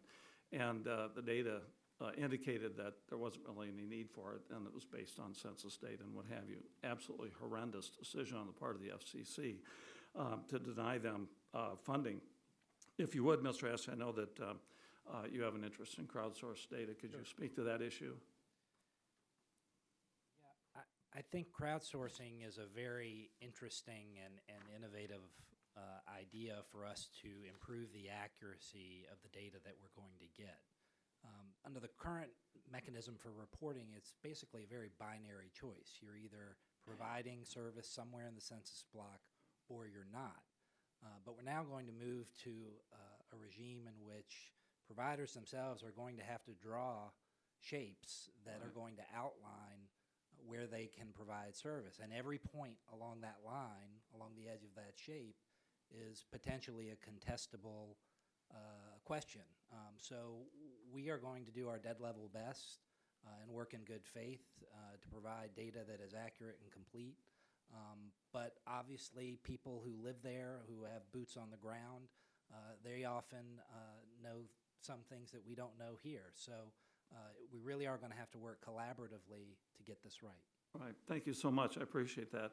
Ms. Floberg, can you explain why knowing quality of service of available broadband is important for consumers? Can you talk about that a little bit? Absolutely. I mean, some of the quality of service metrics are necessary simply for making the maps and determining whether or not service in a particular area counts as broadband according to the FCC's speed threshold, which currently defines that as 25 megabits per second downstream and 3 megabits per second upstream.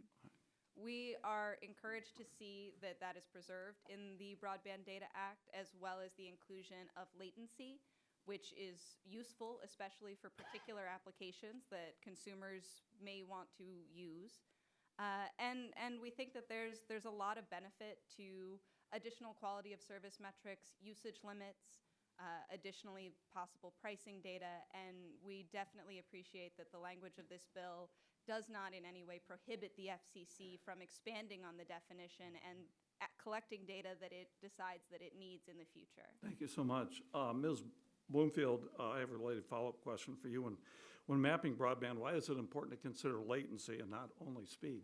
Absolutely. So you think about the consumer experience when we go online and the things we anticipate doing and the uses that we have. So when you think about latency, again, you know, you're in a rural community, you're using telehealth. You certainly don't want latency if somebody is actually doing any kind of procedure on you. So you think about, or distance learning, you know, children actually using the technology in the classroom and what that jitter and that buffering does to that experience for those kids in the classroom. So again, they're all part of the consumer experience, and they're not that difficult to actually gather that data as well, so it should absolutely be included. Thank you so much, and I do have a follow-up question I'll submit for the record, if I may, Mr. Chairman, to Mr. Spellmeyer. Thank you. Gentleman's time has expired. Chair now recognizes Mr. Johnson for 5 minutes. Thank you, Mr. Chairman. Mr. Assey, the bills before us today all focus on solving the mapping challenge at the FCC. But for the last several appropriation cycles, Congress has given NTIA money to fund a modernization of the National Broadband Map. So do you see an ongoing role for NTIA in the mapping context? Thank you for the question. I think all government agencies have a piece of this pie, whether it's NTIA, the FCC, or even the Department of Agriculture. And one of the things that is considered in this legislation that I think is extremely helpful is Congress's imprimatur and direction to the federal agencies to really coordinate and work together. And the creation of a better map through the use of shapefiles will give us the background that we need to ensure that all of the agencies, no matter which corner of the federal government they're operating in, are operating off the same playbook. Well, I'm sure many of my colleagues are experiencing the same thing, especially those that live in rural areas when we go back home. You know, when I was first elected in 2010, one of the first things we started talking about in early 2011 was the need for an accurate broadband map.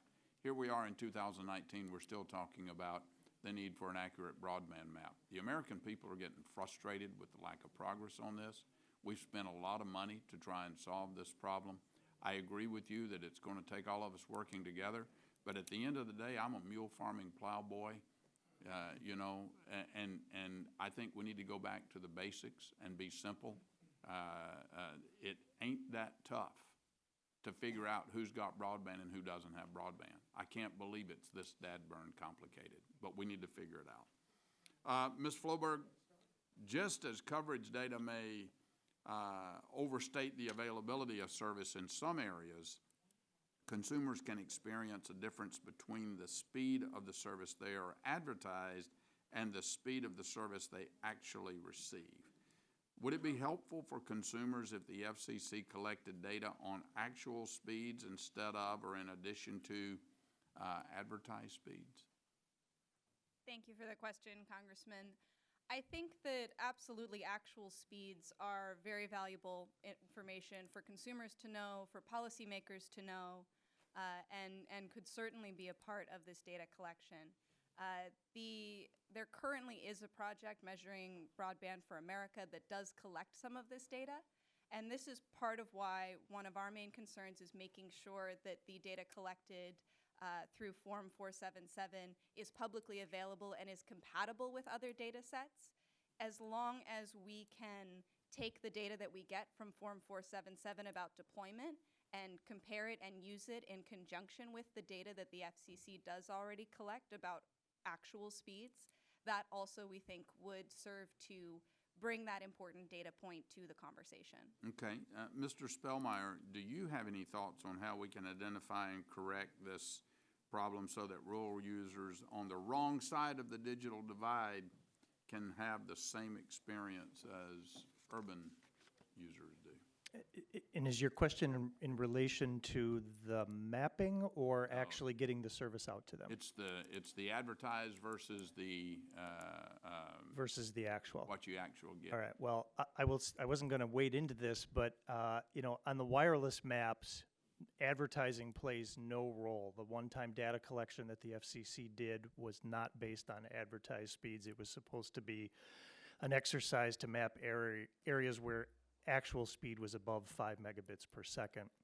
That's what would happen under the legislation that's before the committee today on the wireless side. That's what's in the bill that's already passed the Senate Commerce Committee, and we hope to get signed into law. Okay, all right. Ms. Bloomfield, when a network is built with support from either the Universal Service Fund or the Rural Utility Service, what sort of validation processes should be used to ensure that the network is actually delivering consistent, high-speed service as intended? It's a really excellent point, because when you're a steward of federal support, whether it's USF or the Reconnect, you really want to make sure that the consumer is getting what you say they're going to get from that support. One of the things that the FCC did that I think is really interesting, when they designed universal service support, they basically required providers to actually provide some of the information like latency and speed and things like that. So there are some requirements. It's part of the truce that you have when you work with the government. And I think Reconnect, one of the things that I think has been very interesting watching RUS is they're actually doing trials out in the field as they're looking at this new grant and grant loan program to actually see what's there, what's not there, what are the speeds that are there. So it is that extra step of doing that, you know, whether it's a challenge process or whether it's verification. Thanks for your indulgence, Mr. Chairman. I yield back. Gentleman yields back. Chair now recognizes Mr. Soto for 5 minutes. Thank you, Chairman. When you look at the different sizes of the census blocks and the current rules as far as what counts and what doesn't, the gamesmanship that's happening right now becomes really obvious. The largest census tract is 8,500 square miles in Alaska, and they're as small as half a block. That could be, or 1/10 a square mile in an urban area. So when the rule is, quote, if the providers determined they could offer service to at least one household, you could see how terrible a map we could get. Providing one household to the Alaska tract that's 8,500 square miles, you would get the whole thing on the map. We can do obviously a lot better than that. In my district in South Osceola County and Polk counties, we have large census tracts, very rural areas. So my first question, Ms. Bloomfield, does this series of bills take care of all the loopholes that are preventing us from having an accurate broadband map in rural areas, or is there other things we're not addressing here? What your legislation does is a really important start. It really starts to get more granular, and that's what we absolutely need to have. You know, my carriers provide service to folks on average 7 people per mile of wire. Here in DC, we've got 10,000. So you're right, you've got those huge swaths. But one of the things that we need to be thinking about, one of the things that's interesting and hasn't really come up is RDOF, the Rural Digital Opportunity Fund that the FCC is going to be rolling out, is really going to start with the unserved areas. So the beauty is we have the opportunity to move to the shapefile, start getting more granular, get better maps, and then as time goes on, move to some of the things like the work that US Telecom has done, I really commend. But I think we don't want to hold back. I think it's that balance between you've got unserved people there. You know it every time you go back to a town hall meeting. I'm sure it's the first thing you hear. So how do we keep the process moving? And I think your legislation actually very nicely tees up that sequence. So there's a synergy between this new funding and getting a more accurate map. Mr. Stegman, are we covering all the loopholes that we need to for right now to get a more accurate rural map? I think it hits most of the key topics, which are how shapefiles should be formed, or that shapefiles should be provided, that the fabric is needed. I think the fabric is a key part of this. There could be efforts to help explain what a shapefile represents. I'm sure if I asked anybody here, you're not quite sure what a shapefile is. And I'm sure many providers don't know what a shapefile is, and they're going to have to come up with it. So there may be some clarification on what those things represent and what can be in and what can be out. That's helpful. I'm also concerned about how our broadband efforts are working nationally vis-a-vis some of our competitors on the world stage, whether it's what they're doing in China, Japan, or Europe. Mr. Spalter, how are our broadband efforts stacking up to places like China and Europe? I think that the record is very clear in a hotly competitive national market. The size and the scale that the United States is, our broadband service is unparalleled. We are investing as an industry close to $80 billion of CapEx in our national broadband infrastructure. On a per capita basis, that is an extraordinary step. One of the wonderful challenges that this body, Congress, the FCC, and others have posed is, can we extend broadband service not just to our urban and suburban and even exurban areas, but also to our rural areas that are some of the hardest to reach places on the planet? And which is why we believe that if we can actually accelerate our efforts to have a granular and accurate national broadband map guiding some of our future investment, coupled with shapefiles and other types of reporting methodologies, we will actually not only get the unserved served, but improve national broadband performance overall. And Ms. Floberg, how are we stacking up to China and Europe and others right now as far as our efforts to provide a better broadband coverage throughout the United States? I can't speak as much to the international comparisons, but I think we can hear already from folks in this country where we're falling short. I think that a huge part of this conversation that needs to be talked about more really is the affordability portion. We have, even in the areas where we've made efforts and successful efforts to deploy broadband at the fastest available speeds, we're often leaving behind people who can't afford a $70 a month bill to get onto Charter's entry-level tier of 200 megabits per second. So I think we can see some of those issues and those problems even when we just focus on looking inside the United States. Thanks, and I yield back. Gentleman yields back. Chair now recognizes Mr. Long for 5 minutes. Thank you, Mr. Chairman. And Mr. Assey, as I said in my opening remarks this morning, I believe it is important for any broadband mapping to be paired with appropriate enforcement measures that ensure providers' submissions are complete and accurate. While enforcement is important to be mindful that unintentional mistakes can happen from time to time. My question is this: do you think it makes sense to clarify that the standards set forth in the Maps Act, including the word recklessly, is not intended to apply to providers who submit information or data under this Act that contains minor mistakes, small omissions, or overstatements, or other unintentional errors? Yes, I do. I think, as you point out, it is one thing to intentionally ignore or violate a rule, but we are really embarking upon a new regime here with the drawing of shapefiles, and we have some familiarity with them because they're used, whether it's at the RUS. There have been pilots in Kansas, but this is going to involve a lot of different data points, and innocent mistakes can be made. I think the issue is going to be, are they material and intentional that would be of concern? Yeah, well, that's a different bailiwick if they're intentional, but I'm talking about just the minor mistakes, as we said. Mr. Stegman, I was very excited to see that my home state of Missouri was included in one of the 2 states used in the Broadband Mapping Initiative program. How much will it cost to produce a nationwide map based on the pilot program that you just completed? And are there some existing data points that could be used that would reduce those costs? Always forget. Thank you for that question, and we were happy to do Missouri. It was a good state to look at. It presented a lot of unique characteristics that we could test out. As we looked at that map, we expect a national fabric to cost around $10 million if we're able to use some proprietary data. We think we can turn that up within a year so that it's usable, that it can help inform polygon. Cost how much again? What did you say? 10 million. Okay. 10 million just for the fabric. We think that fabric will then be useful for the creation of the polygons or the shapefiles to help inform them. It'll be useful for the consumer to actually be able to look at their point on the Earth's surface and understand what those shapefiles mean.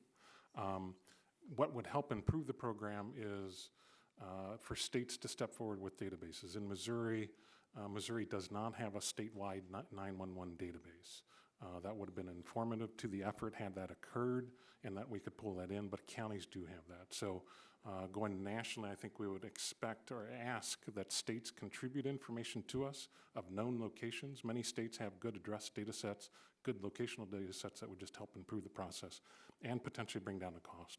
A big portion of the cost is actually the visual verification that Crowd Reason did for us. Each record is actually reviewed by a person who's looking at satellite imagery, clicking on the map of where the location is. If we can reduce that, it will reduce total costs. Okay, thank you. And I have one more question for you. One of your primary conclusions was that up to 38% of unserved households in the two states, that being Missouri and Virginia, you collected data for would have been missed or deemed served by previous FCC Form 477 efforts. Could you break down that percentage a bit by explaining, if possible, how that figure could be different based upon additional data from cable and wireless broadband providers? Yeah, we did. So when we put together the study for Missouri and Virginia, we only had a limited number of providers in the study. We did not have cable providers participating and providing us data of what they served. So when we published the 38%, we did note that that is at the high end of our estimate of what the total unserved is, and that it could potentially come down as we get more providers reporting information. We attempted to estimate that by removing blocks that the cable providers serve in the current 477 effort, and when we did it, it cut it in about half. So it's still a significant issue, even if we brought in all the cable companies and assume the cable companies served every household in the blocks that they serve today. Okay, thank you. And Mr. Chairman, I yield back. Thank the gentleman. Chair now recognizes Mr. O'Halloran for 5 minutes. Thank you, Chairman Doyle. With scarce federal resources being spent every year for broadband development, we can all agree that the need to produce accurate broadband coverage maps has never been greater. I believe mapping legislation passed out of this committee should be quickly scalable, produce detailed coverage data swiftly, and not place extra reporting burdens on small internet providers. We know too well that the census block reporting structure is outdated and hurting rural and tribal communities. Simply ask small town businesses across America, economic development groups, our teachers educating children, our public safety officials and first responders, our citizens nationwide in rural areas whose quality of life is being impacted daily without affordable connectivity. They'll all say that our coverage maps are failing them and we must act swiftly to fix them, if they knew what a coverage map was. This is going to require partnerships for coordination and investment. America needs these families where they're at. They need to have a good quality of life. Urban America really needs these families where they're at, whether it's for food or water or transportation or energy, you name it. Urban society, urban America doesn't exist without them where they're at. And so we need to find an answer to this. Mr. Essie, yeah, you stated that the goal of broadband mapping should be to focus on the broadband on where broadband is and isn't. And that trying to layer other types of data into this particular effort, while laudable, could cause unintended delays. What exactly is the type of data that the FCC should focus on collecting for broadband mapping, and how quickly could this type of data be replicated nationwide? Thank you for the question. I think first and foremost, we should follow the direction that the FCC set down in the order it recently adopted in August and push forward with the adoption of shapefiles. I think that gives us a granular picture of where broadband is and where broadband isn't.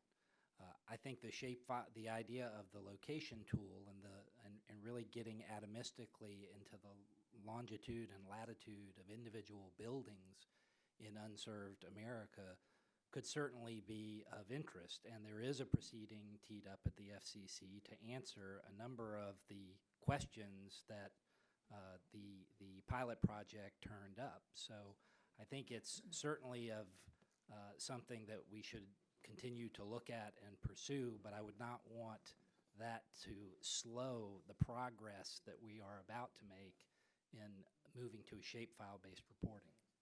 And what about timing? How quickly could that data be replicated nationwide? Well, that really is up to, I think right now we're waiting on some direction from USAC. The order has been adopted by the commission, but we have folks who are, making the plans now to be able to comply as quickly as possible. God help us. Ms. Bloomfield, NTCA's membership knows all too well the struggles that small internet service providers often face in providing broadband in difficult-to-reach rural communities. I was just out in my district, and I traveled about 4,500 miles, and I had cell reception at least half the time. So I can just imagine what the rest of it's like. As Congress and the FCC work towards reforming the reporting requirements that produce our maps, could you outline the importance of mapping legislation offering technical and financial assistance to small providers under a new reporting structure? I appreciate your thinking that way because, again, as you look at carriers, particularly small ones, taking on additional burdens, the question is, if you've got a staff of 15, what can you actually accomplish? I think from a shapefile perspective, I think that folks already file so much data now because most of my companies are universal service recipients. So they're very used to collecting data, sharing data. That's part of kind of their process.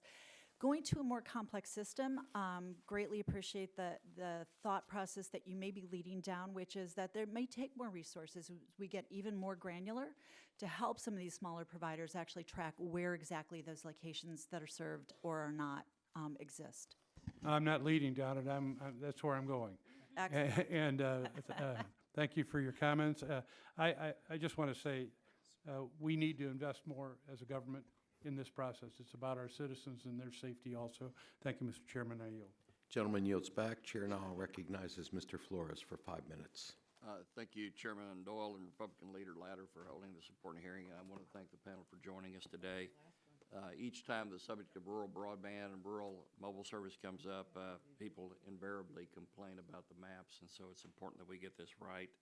Also, no one in this committee wants to have a repeat of the VTOP program earlier in this decade where $4 billion was pushed out the door and we got virtually no effect on expanding coverage. As a matter of fact, there's only 2 projects that have received funding since 2010, and the rest of it was essentially wasted. Mr. Assay, my question for you is this. In your testimony, you highlighted a need for any mapping track data to show areas where providers have been awarded federal funds to deploy broadband. In doing so, we could properly designate the National Broadband Map to reflect, first of all, which areas are using, or second, which areas will require federal assistance to provide service. I couldn't agree more that we need to make sure that finite resources go to the truly unserved and that private stakeholders involved in building out the next generation of technology know that they're not going to be competing with the federal government when they make their investment. So my first question is this: to what extent would it be helpful for the National Broadband Map to require additional reporting information for the areas that are covered using federal funds? I think it would be very helpful. I totally agree with the points you made about duplication and really sending funds to places that broadband already exists. That to me is not the best stewardship of public funds, but I also think it's important not only to make sure that our money is spent wisely, but also to ensure that there's accountability when we do actually fund projects, to make sure that we know exactly where broadband was delivered and that the map is updated appropriately. Okay.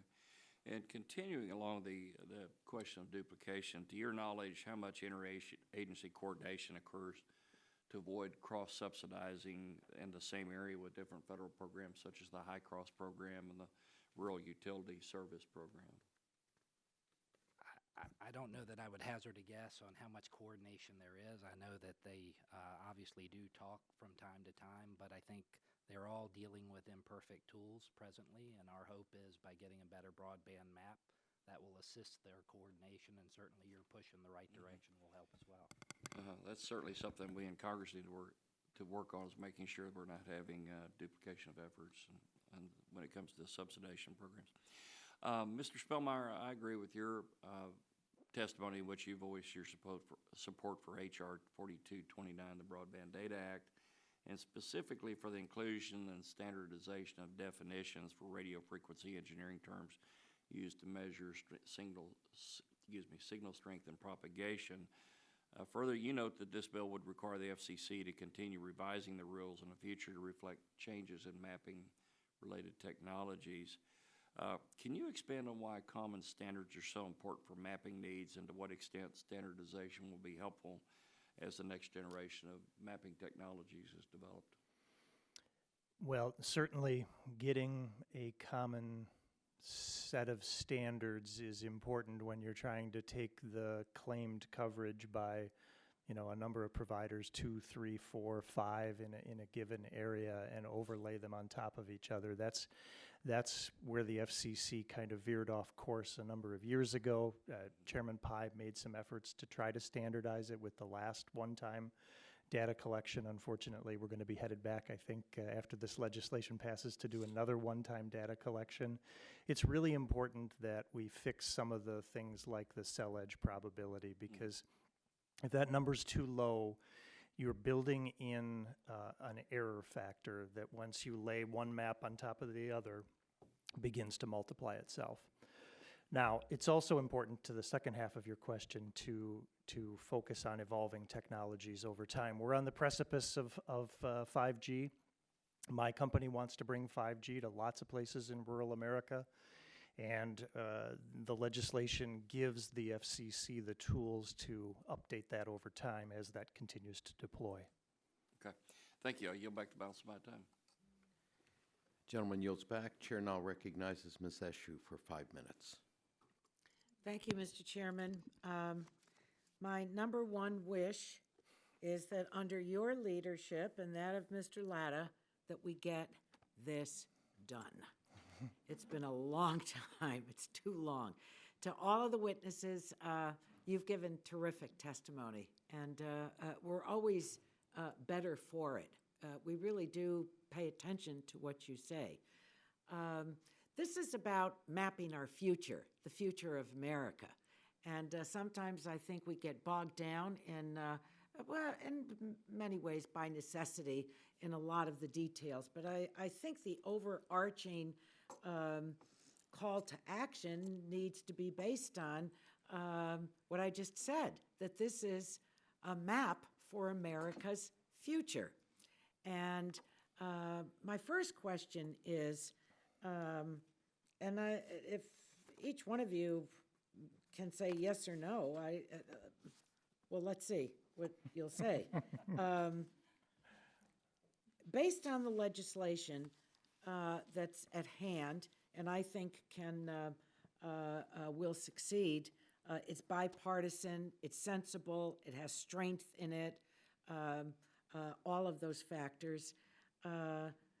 If technologies change, and they always do, given all the collective expertise at the table, does this legislation, can it stretch itself so that it meets future challenges? In other words, if it's just for now and what we have now, then you know what? You're going to be back here testifying, and I don't know how much longer I'm going to be able to show up for meetings on mapping.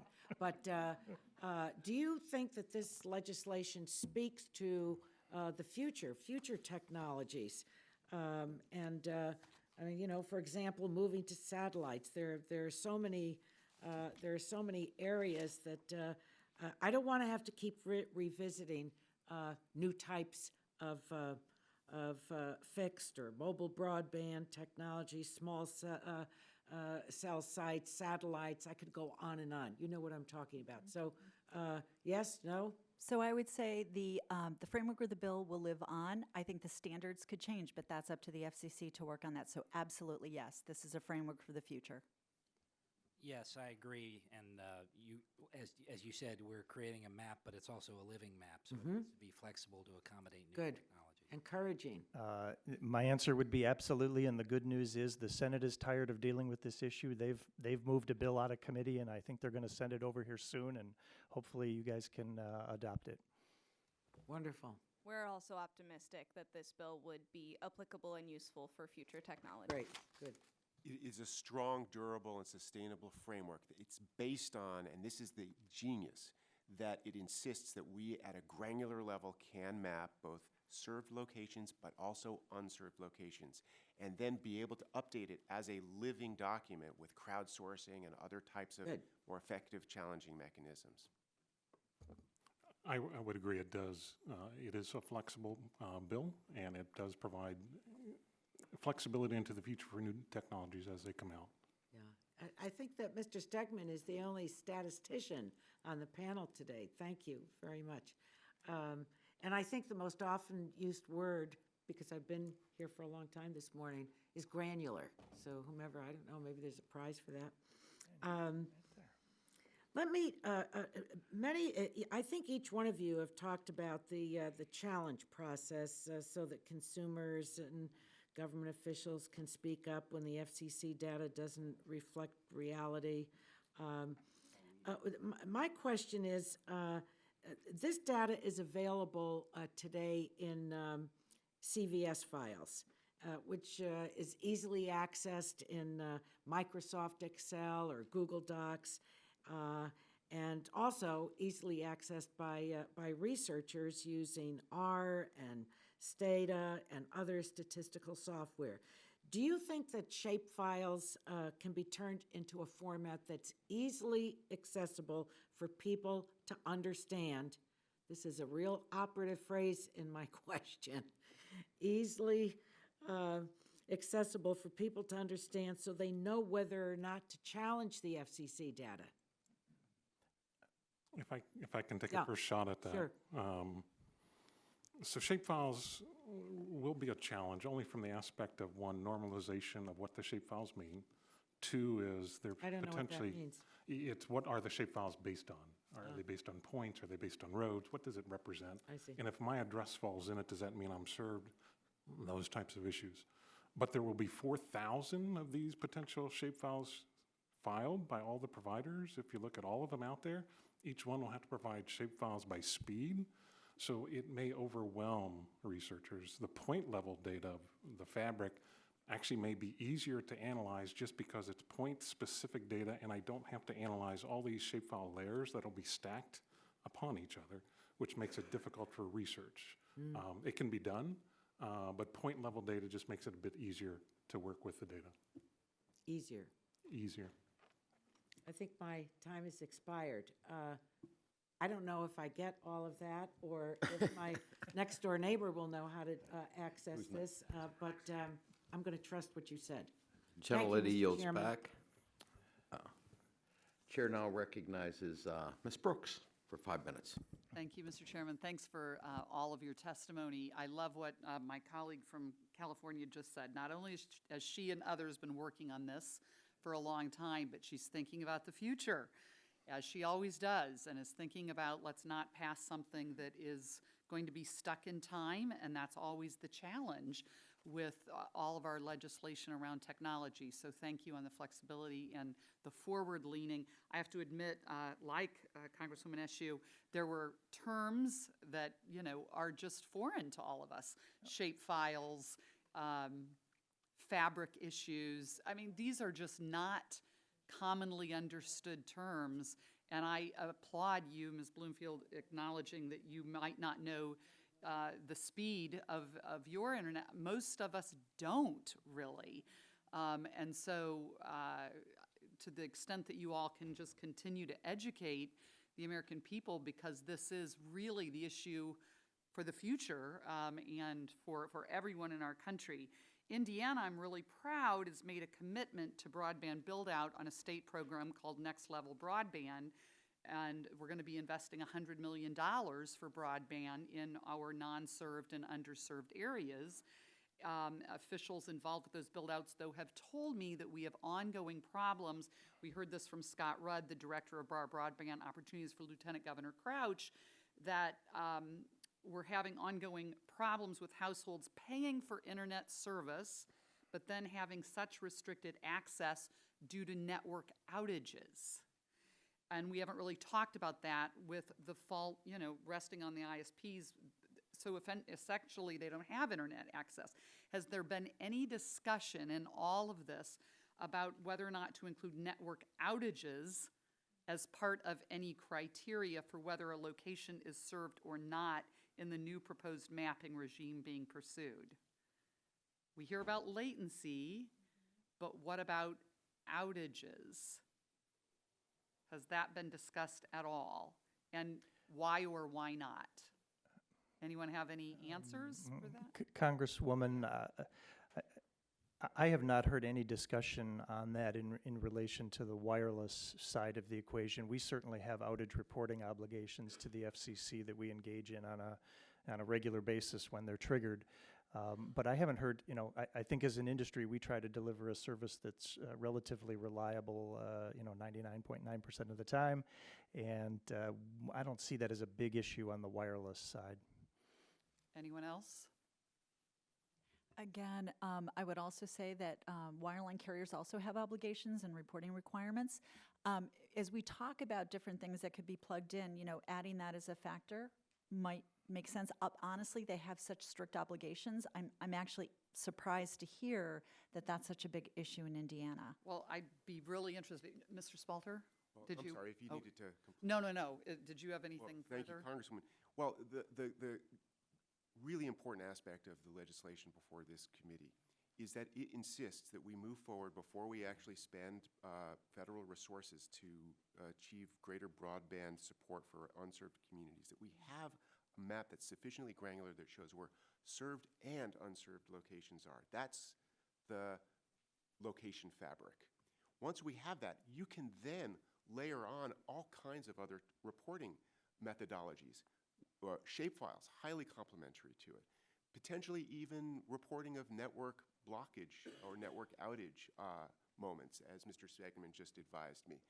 But what we need to start with precedentially, if we are going to be good stewards of federal dollars and really close the digital divide, is first do our fundamental work of developing and scaling that location fabric, which shows where the locations that are currently served and takes that next important holy grail step of identifying by the rooftop level where there are unserved locations still in America. Well, thank you. And if anyone wants to call Scott Rudd, feel free to find out what he's concerned with. I want to thank Mr. Stegman in my remaining time, because in case you are contemplating doing more pilots, Indiana would welcome the opportunity for you to conduct more pilots. But given the issues you said were present in address data, do you have any thoughts on whether or not addresses should be considered served if ISPs don't actually know whether or not they service a specific household or not? It's a good question. The address level data that we've seen, there's difficulties in tying that address to a point on the Earth's surface and actually identifying your house sometimes in rural areas. It just doesn't link up. When you key it in Google or elsewhere, it doesn't line up. So the fabric provides that additional knowledge of where the location is, so you understand if you have access to service or not when you have the maps available. Okay, thank you, and thank you for your work. I yield back. General Lady yields back. Chair now recognizes Mr. Butterfield for 5 minutes. Thank you very much, Mr. Chairman, and to the ranking member, thank you for your continued efforts to improve the accuracy of our national broadband maps. I wish Ms. Eshu was still here. I would publicly associate myself with her remarks, and then Ms. Brooks came along from Indiana, and she aligned herself with Ms. Eshu, and I just want to say that what both of these members have said is critically important. I came on this committee January 3rd of 2007. I guess that's been 12 years now. And every year that I've been on this committee, we've been talking about mapping. And so, as Ms. Eshu said, let's just get it done. The data is crucial to understanding which parts of our country still lack adequate broadband infrastructure and sufficient speeds to use the internet effectively. And there are still parts of my district, as my other colleagues have mentioned in their districts, there are still parts of my district in eastern North Carolina that do not have consistent access to reliable broadband, resource critical to competing in today's economy. The problem is exacerbated by the fact that our maps purporting to identify underserved and unserved areas remain absolutely inaccurate. That's why I was delighted to join Mr. O'Halloran and Ms. Rogers as original co-sponsor of H.R. 3162. Our bill will ensure, Mr. Chairman, that national service data is accurate and will hold providers accountable for the mapping data, shapefiles, if you will, that they submit. It is my hope and belief that this bill and others that we will consider will aid us in bringing the promise of the internet age to all Americans. Let me go to my far left, since I'm most comfortable with that. I'll go. I have friends on the right too. But Ms. Bloomfield, I agree with you that it is important to engage in a challenge process before an agency gives out broadband funding. But how do we strike the right balance, if you will, so that providers and the FCC aren't so overwhelmed by challenges that vital funding gets delayed? That's an excellent question. It is. It's a balance, and you're always seeking that balance. And I think in part, as you move to more granular maps, you're going to have better maps. So the gap is going to narrow. So you're going to have better information. So you're going to start from that if this bill is enacted, FCC moves forward, the maps will become more granular by definition. So the areas that you're looking to actually do these challenges process in will be more limited. I think, you don't want people to do this on a whim. But I think that, again, the story of what is on the ground is really the sanity check, because you're dealing with self-reported data, so you need to have that reality check of what is actually taking place. I think there is a way to strike that balance, and I think it's going to be an important one. I don't think we're going to see what we saw with the Mobility Fund. I think, again, because better mapping will lead to better data. All right, Mr. Assey, if I can go to you next, please. I think it's important for the public to be able to provide input on the broadband map so that we get a better sense of really what's happening on the ground. I understand you support both crowdsourcing and a challenge process as a means of getting this done. Could you please talk about how those public input opportunities will create a more accurate broadband map? Sure, and I would agree with Ms. Bloomfield. We do have to have standards that make sure that we come up with a mechanism that is administratively workable and provides public input that can lead to more accurate maps. But the fact of the matter is that sometimes the people with the best information are the people with boots on the ground, and certainly there's a capability to challenge representations that are made, and this is a process that we can create to hopefully improve the accuracy of the maps we have. We have some experience, at least with respect to grants that have been made for broadband previously in developing a challenge process, and hopefully we can learn from that and developing a process that the general public can participate in as well. If I may continue with you very briefly, I think it's important for the public, I am an original co-sponsor of the mapping bill introduced by Mr. O'Halloran, and I'd like to go back to your testimony where you talked about the benefits of using shapefiles to map broadband service. As you know, much of my district in North Carolina is rural, so getting the best broadband data in the quickest way possible is important to me and to my constituents. Could you explain how shapefiles can achieve more granular data? Sure.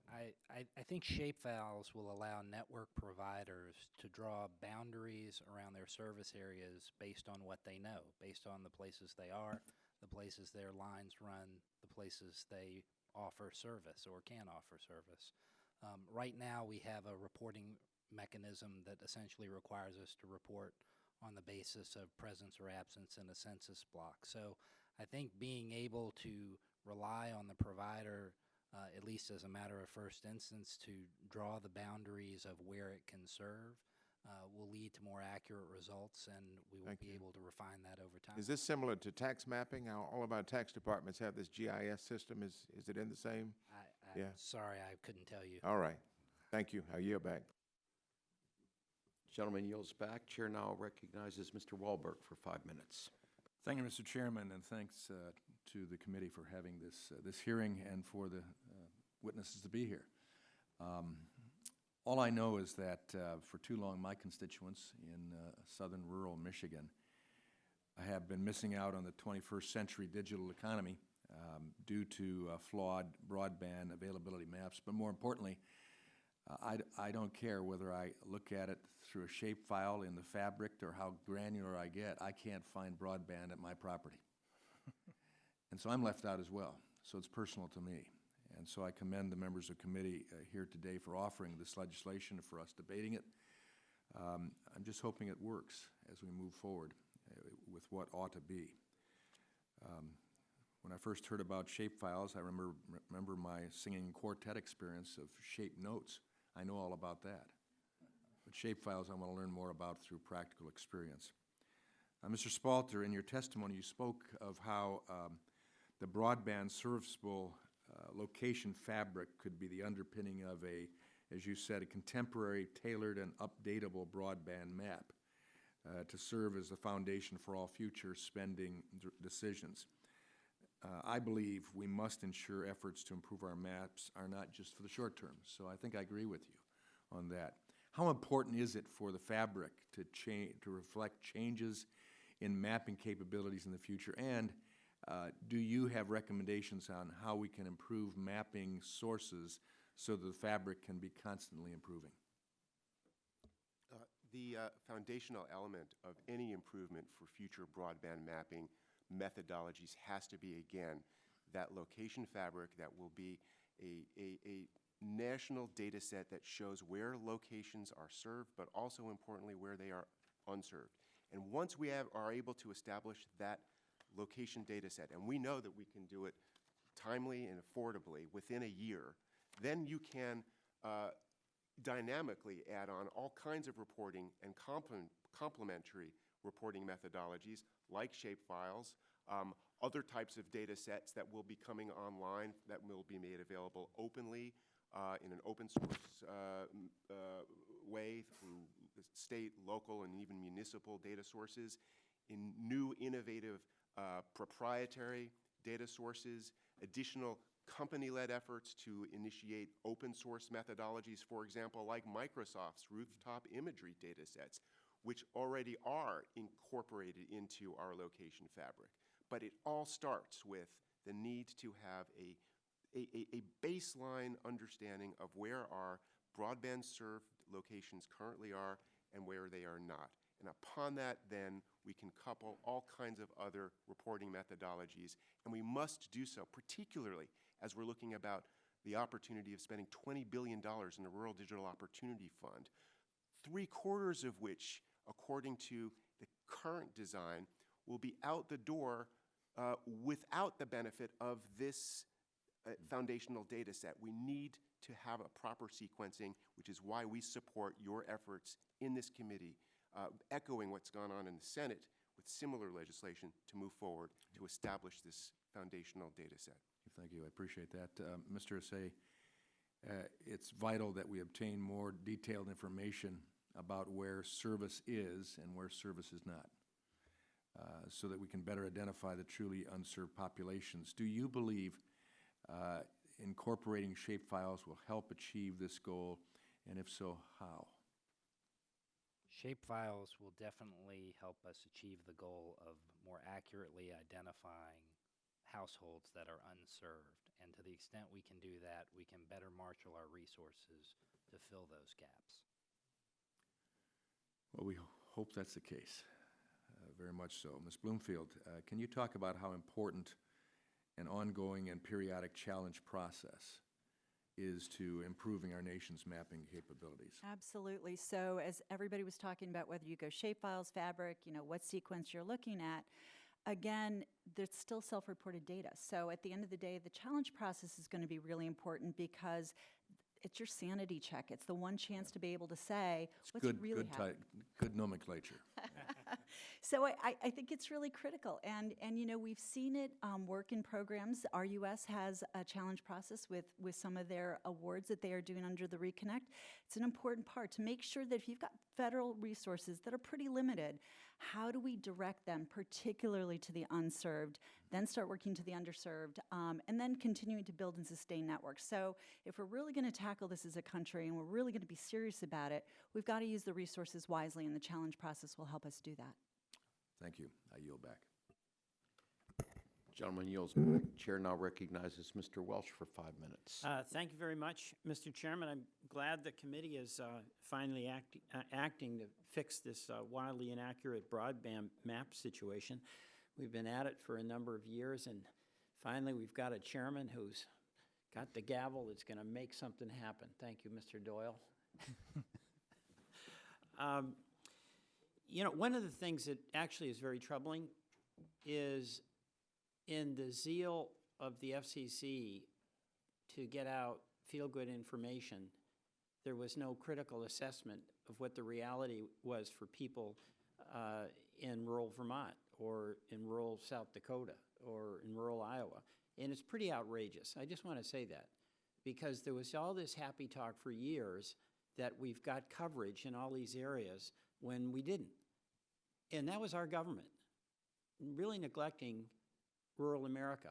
And I just want to register my outrage at that because so much of the people we represent need that coverage and don't want to be second-class citizens. So when this Congress says that rural America is going to get equal service, more or less, but then the FCC doesn't stand up to make that happen, it really is not acceptable.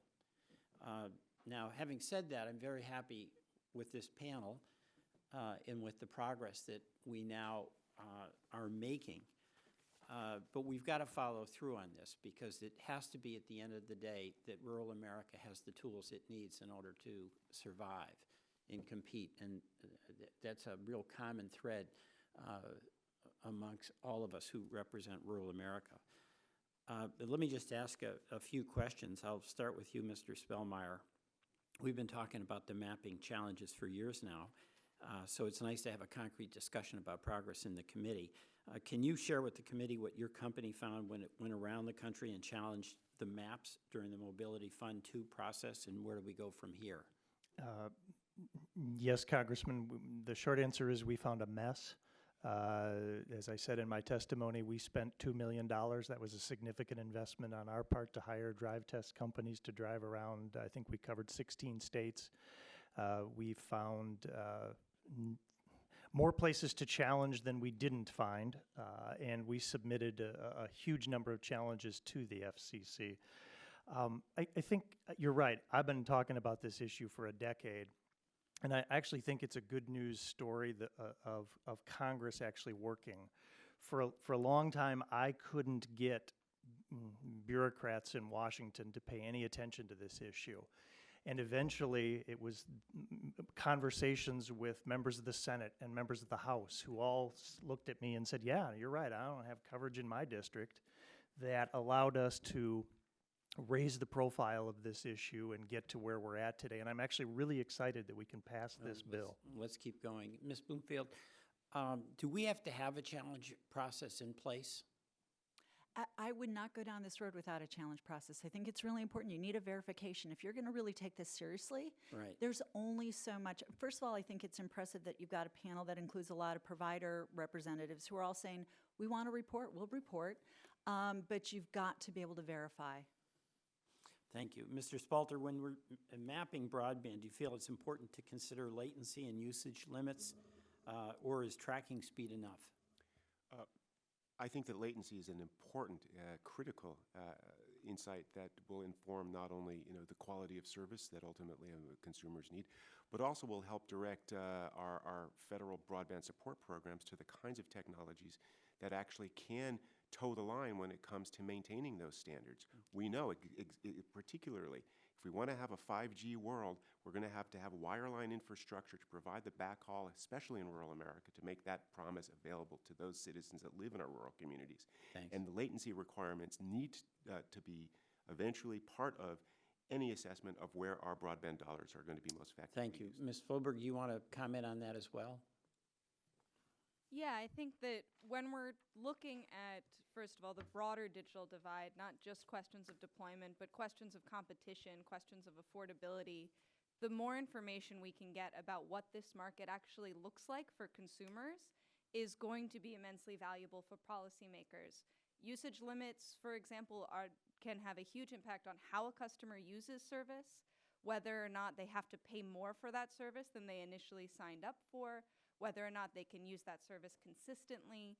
So I think especially as we try to use this legislation as a stepping stone and move into talking about the broader digital divide and these competitive issues and affordability issues, these kinds of quality of service metrics should be part of the conversation. Thank you. I yield back. Thank you, Mr. Chairman. Thank you. Chair now recognizes Mr. Gianforte for 5 minutes. Thank you, Mr. Chairman, and thank you to the panel for this important discussion today. During our hearing with the FCC commissioners, many members on this committee raised concerns about the accuracy of Form 477 and the FCC coverage maps.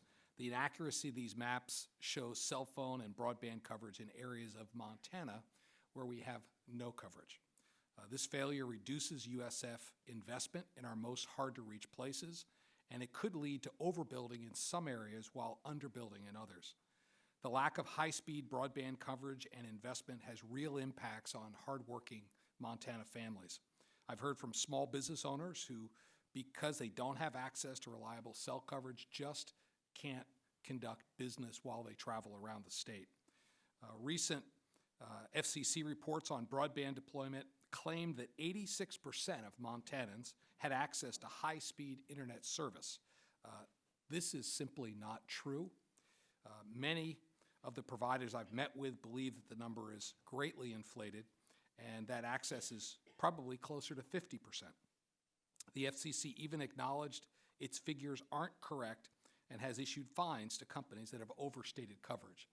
Recently, we had Commissioner Brendan Carr to Montana. I commend him. He's now traveled to over 30 states to observe locally, to get on the ground. He stated when he was in Montana, Montana has the worst cell phone coverage of any state he's been to so far. I know I can also attest that every Montanan can tell you exactly where on the interstate you're going to lose coverage and how long it's going to take to get it back so you can continue a conversation. That's why I signed on to the Broadband Data Improvement Act. Rather than using large and inaccurate census blocks, Representative Rogers' bill encourages the FCC to use shape files in order to give a better idea of where broadband coverage is and, more importantly, where it isn't so we can invest. I think we should also focus on the challenge process. We've had a lot of discussion on that here today to help smaller co-ops and rural broadband providers challenge coverage maps before funding is dispersed. There's a conversation about using crowdsourced data, which could be informative but not a deciding factor in these accuracy of the maps. It's time to get these maps right so we can invest in those areas that need it most to close this digital divide so that Montanans can have better access and more reliable access to broadband and cell coverage. So, Ms. Bloomfield, it's good to see you again. Thank you for traveling to Montana. It was good to have you there at the Montana Telecom Association event in Big Sky just a couple of weeks ago. We spent a lot of time there talking about mapping and the other challenges Montana's face. I want to drill into this challenge process a little bit. You've talked about it today, the importance, so that our small guys who have actually been, in my mind, better stewards of the USF dollars than some of the larger legacy out-of-state providers who have not invested the way the local people have. Could you just reiterate briefly the importance of the challenge process? Absolutely. So particularly as we're looking at the Rural Digital Opportunity Fund coming out, Congressman, and again, you know, I knew exactly where, even in Big Sky, and when we joke because it's a resort, you just go a mile down the road and you lose service. You lose actually internet access everywhere. So it is, these programs like Universal Service are going to be really important, and choosing to put those dollars in the areas, and we look at RDOF, it's the opportunity for carriers who are not going to be providing service in those territories to basically say so and allow other providers to come in. To best direct those fundings, we really need to know where those resources can be directed so you can start filling in the gaps in a state like Montana, which has gaps.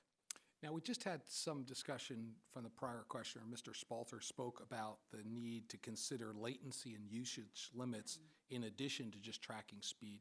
Could you comment on that further, Ms. Bloomfield? Absolutely. I think that when we start looking at standards and we start looking at what service really entails, and obviously people think about speed and they think about their experience, but part of the experience really is truly the latency, and it is the ability to be able to do some of the things like Ms. Floberg had talked about, where, when if your access might be tied to a usage and you've got a kid doing homework and you've got, data limits, at some point you're really kind of tying the hands of some of your consumers. So making sure that folks actually submit and report that information, it's not onerous to do so, and if we're really going to take this seriously and gather data, we should gather all the data we can. Great. Well, I just want to reemphasize the need for accurate maps. We do not have accurate maps in Montana, and as a result, the USF dollars, taxpayer money, is just not being invested properly. So thank you for your testimony to that. With that, I yield back. Chair now recognizes Ms. Clark for 5 minutes.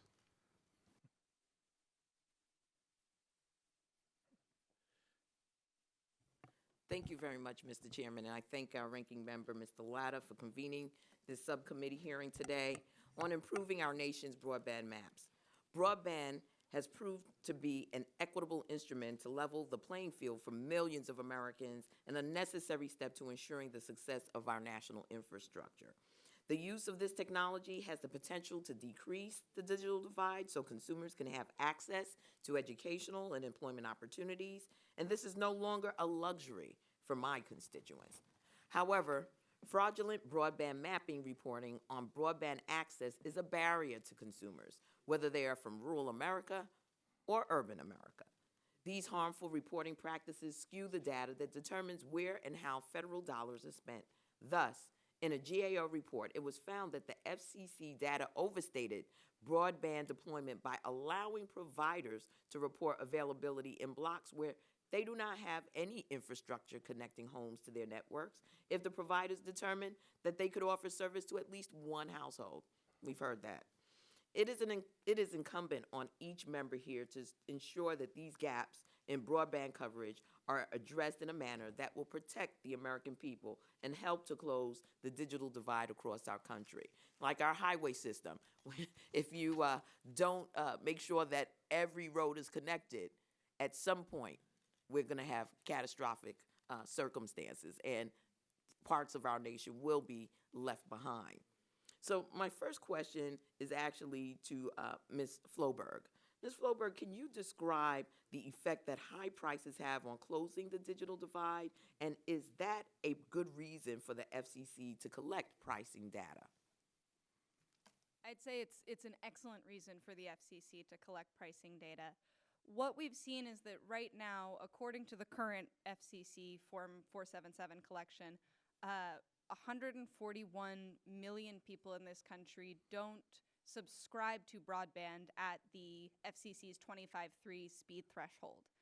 Now, this conversation is a lot about trying to figure out how big of a proportion there don't have access, can't subscribe to that service because it's not available. And that is an important problem.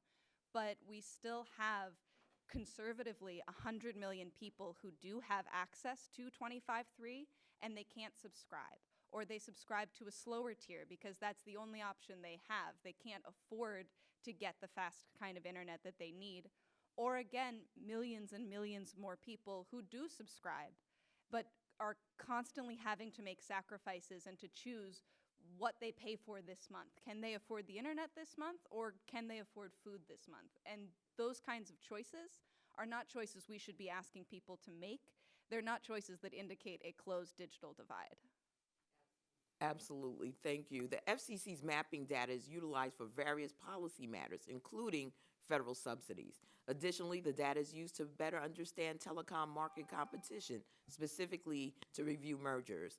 Mr. Spalter, how is mapping data utilized to justify potential telecom mergers? And how will updating flawed collection methods like Form 477 and Broadband Maps help improve this process? I can't speak specifically to how broadband mapping per se can actually improve or accelerate the ability to effectively and incisively evaluate mergers. I'm not an antitrust expert. However, what I do know is that the ability to deliver to policymakers at the FCC, at other agencies of government across the country, a mechanism to more accurately and with specificity pinpoint where are current locations that are served and unserved is the start of an extraordinary range of diverse and innovative reporting and or analytic opportunities that we could layer onto that foundational data set, such as merger reviews, that will actually be able to accelerate good public policy and allow us to maintain really good stewardship of the kinds of dollars that we're committing through public programs. Very well. I have like 22 seconds left. Would you like? Okay. Let me ask a final question then, and that quickly. Mr. Bloomfield, it is important to improve broadband mapping so that we can identify more precisely where broadband is available, but also to examine the quality. Do you agree that information on quality of service is valuable too? If so, can you expand on the statement? Absolutely. I think it's a good idea to actually capture performance. But I think, again, when I hear this committee talk about how long it's taken to get mapping done, I would say right now the discussion on the table is also about, like, how do we get the location? How do we get the accuracy in that? I think teeing up for another day, absolutely discussions about, we welcome better visibility into the performance process. So those are also key discussions. Thank you very much. I yield back, Mr. Chairman. Thank the late gentlelady. Chair now recognizes Mr. Bilirakis for 5 minutes. Thank you. Thank you, Mr. Chairman. I appreciate it. And I appreciate the testimony of the panel. Representative Lujan, the chairman, and myself have introduced legislation that would provide some accountability to the mapping process. The MAP Improvement Act directs the FCC to engage in standardized information collection and incorporate it into a single map. This seems like common sense to me. The bill also allows for consumers to provide feedback on map accuracy. That makes sense too, since the individual themselves is the ultimate decider of whether coverage exists at their property or not. Mr. Spalter, do you think that that including the intended end user in the coverage map is an important check on map accuracy? And then also, and how would you envision the review process taking shape from the company perspective? It's not only important, but it's entirely appropriate, Congressman Bilirakis, to facilitate that not only for federal governments, but for all levels of governments, tribal entities, to be able to actually have that kind of accountability and verifiability that comes with both challenge and verifiability processes. One of the benefits, actually, of advancing in the proper sequence at the front end a location fabric is that it will actually allow us, as Ms. Bloomfield pointed out, to minimize the number of challenges we ultimately are going to have, because we will have a reference point, a national reference point of where locations are and where they're not, against which it will be a lot harder and there will be more disincentives to report inaccurately. So we think that crowdsourcing, keeping this as a living document that can be iterated with the best kinds of products that are out there in the marketplace, every year is an important step, and we support it. Very good. Thank you. Mr. Assey, the FCC is questioning whether it should require more granular data. One complaint from providers for very granular address level service data is that such information could be used as a target for their competitors. Is this a reasonable fear, in your opinion? And if so, what can be done to ensure that the FCC has accurate and reliable data, but also protects sensitive information for their industry, regardless of how granular it is? If you can answer that, appreciate it. Sure. Thank you for the question. I mean, obviously there is competitively sensitive data that all companies have about their plans to serve their customers.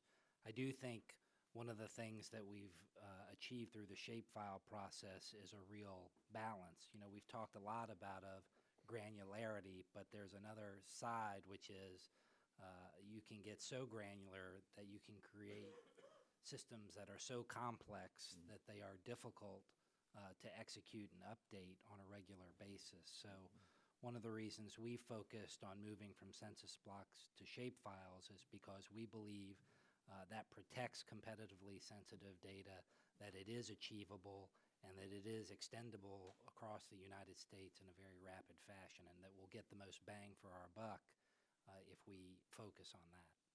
Very good. I appreciate that. Anybody want my time? All right, I'll yield back. Oh, yeah, yes, please.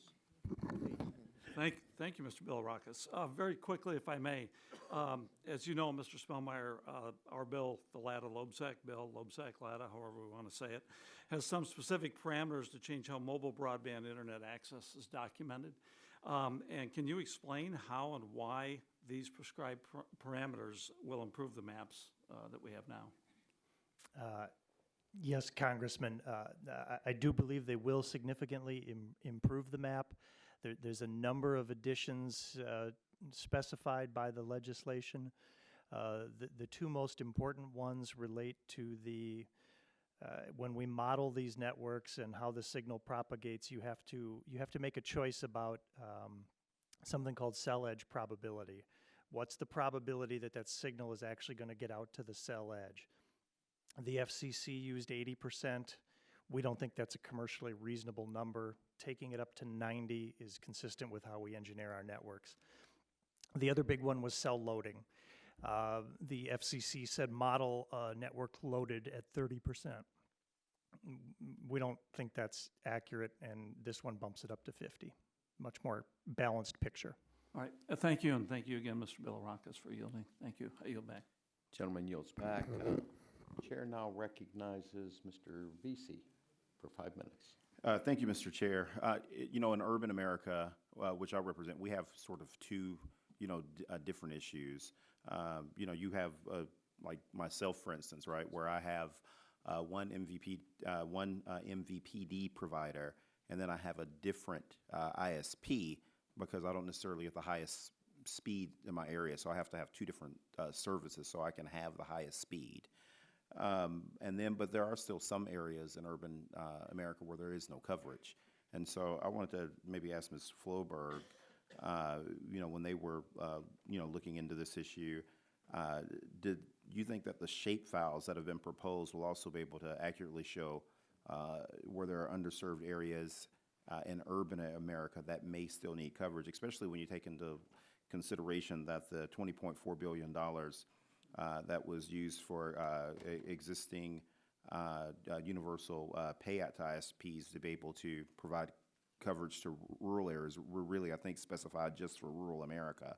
And so do you have any thoughts on that at all? Thank you for the question, Congressman. Yes, I think that the promise of greater granularity here is most relevant when we're talking about these larger rural census blocks, but is absolutely valuable and I think has the potential to help highlight where there might be particular neighborhoods in urban areas that are being overlooked when it comes to deploying faster and faster speeds. I think that definitely can, the level of granularity promised could hopefully highlight some of those areas and help us figure out if there are cases where we have examples of digital redlining occurring. Yeah. And with the FCC's different proposals, and I'll be happy for anybody to answer this, with some of the other some of the proposals that have been out there, like digital opportunity data collection, crowdsourcing, sunsetting Form 477. Is there something that should have also been included that wasn't a part of that initial FCC proposal that could really help people in underserved areas?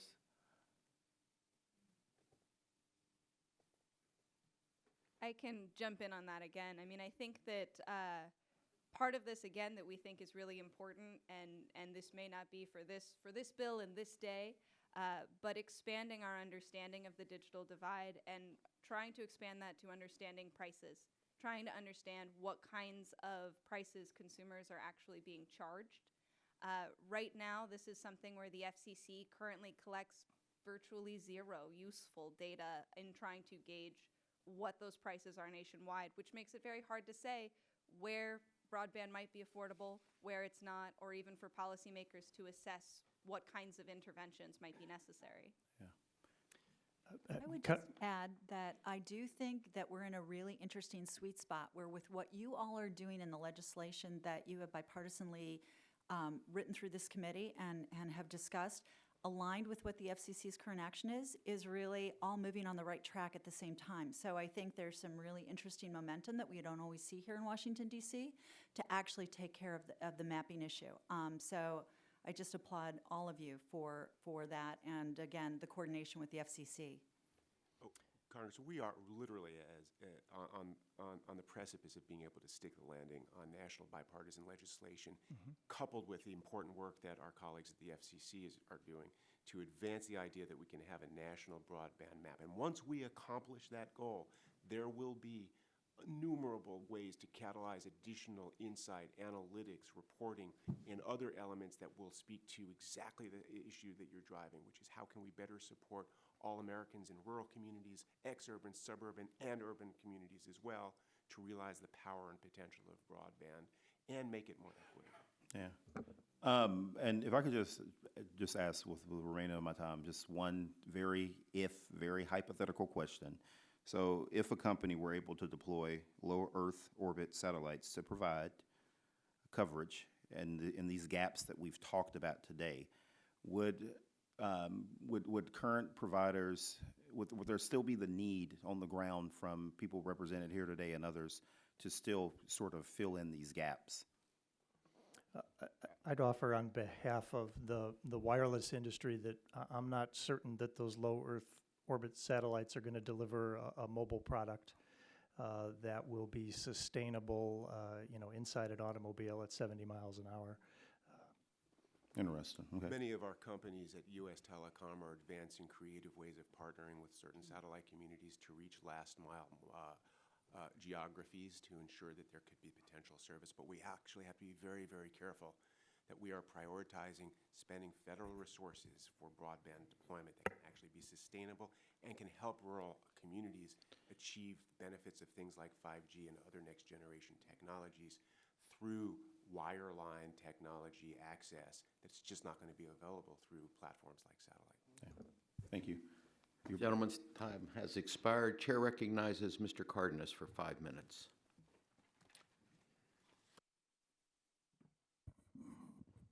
Thank you very much, Mr. Chair. I appreciate the opportunity to have this discussion before the public on this very important issue. And it's something that unfortunately the American public doesn't understand how important it is and how how directly affected they are, because everybody is somehow, some way connected to one of these. And so I have a question, Ms. Bloomfield. Why do you think a challenge process is necessary, even if the maps are more granular? So I think the granular maps is a really good start, and I think the challenge process really allows us to make sure we've got integrity in the program. Again, particularly when you're talking about either federal support of some way, whether it's universal service or it's Reconnect through USDA or Community Connect programs, any of these programs, or when you're thinking about a policy change. So I think, again, it's that opportunity, and I don't want to repeat myself, but to do the sanity check, to be the validation process at the back end. So you've got the process in the front end with the mapping and the standards and all of those pieces. It's the ability to do the validation on the back end to make sure that the information you have is what you were told you had. Okay. Also, Ms. Bloomfield, when mapping broadband, why is it important to consider latency and usage limits? Isn't tracking speed enough? So I think, again, we go back to what is the consumer, what are they going through? We know, I represent small community-based telecommunication providers. You know, the number of folks that actually have poor service a lot of times is because they bought their router on eBay. So there's a lot of different things that we need to be looking at, but really when you're thinking about, particularly as we move forward, and particularly as the Internet of Things becomes a bigger part of our life and our economy, we need to make sure that folks are getting service that is in real time and that they are not stymied by usage caps that might impact the affordability of the product that they're receiving. Okay, thank you. And then also to Mr. Assey, we agree we want to create these maps as soon as possible. How do you imagine the agencies will coordinate to get this done? Well, we've taken a giant step in August with the adoption of the order directing providers to move to shapefile reporting. I think we're working with USAC and waiting on guidance for some of the standards that are going to be required for that. But I think we are well on our way. Okay, and the coordination, is that healthy? It's absolutely essential, and it's one of the things that we're very gratified that the committee is considering putting its mark in encouraging that type of coordination. I do think that the best thing that will encourage that coordination is actually the success of getting a better map, because then agencies will be incented to want to use that map and for everyone to be singing off the same sheet of music. Okay. Better map. Who wins if we don't have better mapping? Certainly not rural America, certainly not the many, many hundreds of thousands of enterprises and individuals and families and communities that still are in unserved community that are considered to be served. Certainly not the public treasury, our fiduciary duty to use funds that are available through our taxpayers to their best and highest purpose. If we're not doing the right work on getting our maps right at the front end, I will assure you, through the Rural Digital Opportunity Fund or any other future broadband support program, if we do not have this granular location fabric to start, we will be misapplying public funds, and that would be a shame. Does this have a positive effect when it comes to public safety, healthcare, things of that nature? Because now this is being integrated in every walk of life. It's not just out of convenience, for convenience tools, talking on the phone with your friend or what have you. We're talking about this is, directly affecting people's ability to respond in emergency situations, et cetera, correct? The growth of one of the most epidemic medical chronic conditions in America is diabetes.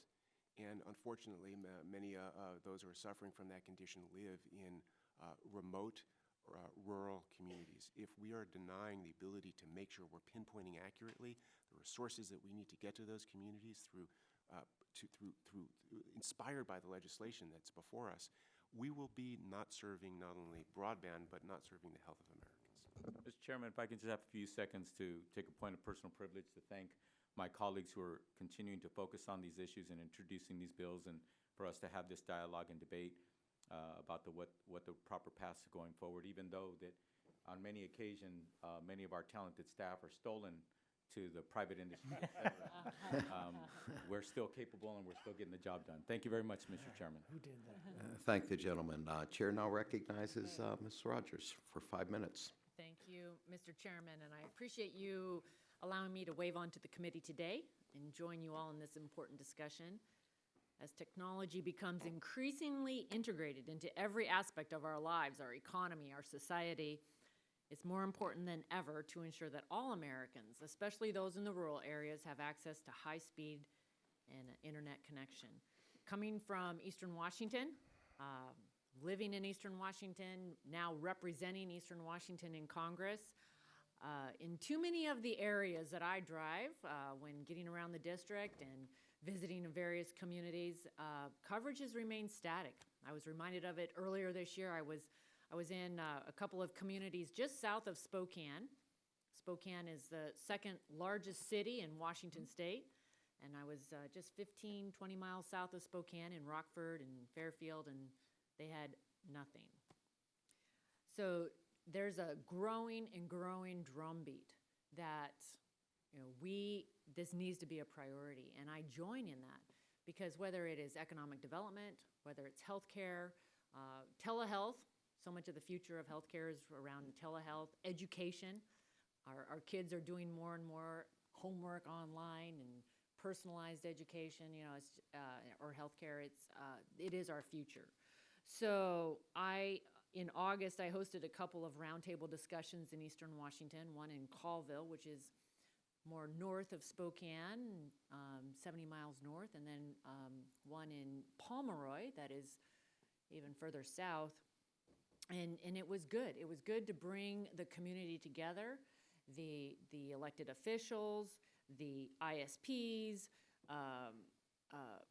others, business owners, healthcare providers that are involved in trying to solve this issue in Eastern Washington. One of the main barriers that seems to be common right now is ensuring that we have the accurate maps, and that this is so important as we have this discussion about how are we going to ensure that every area is covered. Earlier this year, I joined with Mr. O'Halloran in introducing the Broadband Data Improvement Act, and it's one of several bipartisan bills that we're considering here today. And this bill tackles the inaccurate mapping on several fronts. One, by increasing the granularity of provider-reported data using shapefiles. Two, by utilizing a three-pronged validation process, including the use of third-party data and an on-the-ground accuracy verification. And third, ensuring a robust challenge process. Those are the three main areas. It also provides assistance to smaller providers to minimize the burden of the reporting requirements. And I just want to thank all of the witnesses today for being here today and for your work to improve broadband access for all Americans. I'm encouraged by the variety and the priority that this committee is making to move forward in a bipartisan way so that we can ensure that the limited federal funds that we do have, but that we have been prioritizing for this effort, reach the areas where the need is the most. I wanted to ask if you could talk just a little bit more about the importance of having a robust validation and challenge process to ensure the accuracy of our broadband maps, in addition to increasing granularity. And specifically, what role should third-party data play in this process? And Ms. Bloomfield, I wanted to ask you that and then open it up. So first of all, thank you so much for your leadership. It has been very key, and as you listed the key points in your legislation, they're all things that we absolutely endorse and support and think are important. So when you talk about validation, you know, there's a lot of different ways to do it. You know, one of the things we've all talked about as a panel has been how do you incorporate things like crowdsourcing? How do you actually gather that information from people served on the ground? I think that's a really interesting and intriguing idea. I would just say, though, that again, what you don't want to do is create a process that becomes really a burden where somebody has to chase down every complaint and respond. And, you know, how do we actually capture trends so that we don't get bogged down in that process and we can continue to move forward to make sure that the maps are accurate and people can continue to spend more of their time and energy actually building the broadband than reporting back through that process. So I think it's important, but I think it has to be done very thoughtfully. But again, I think that along with a challenge process, so at the back end you can actually really do that verification, is going to be very significant. Yeah. Anyone else? I would add, so I think a challenge process is vital.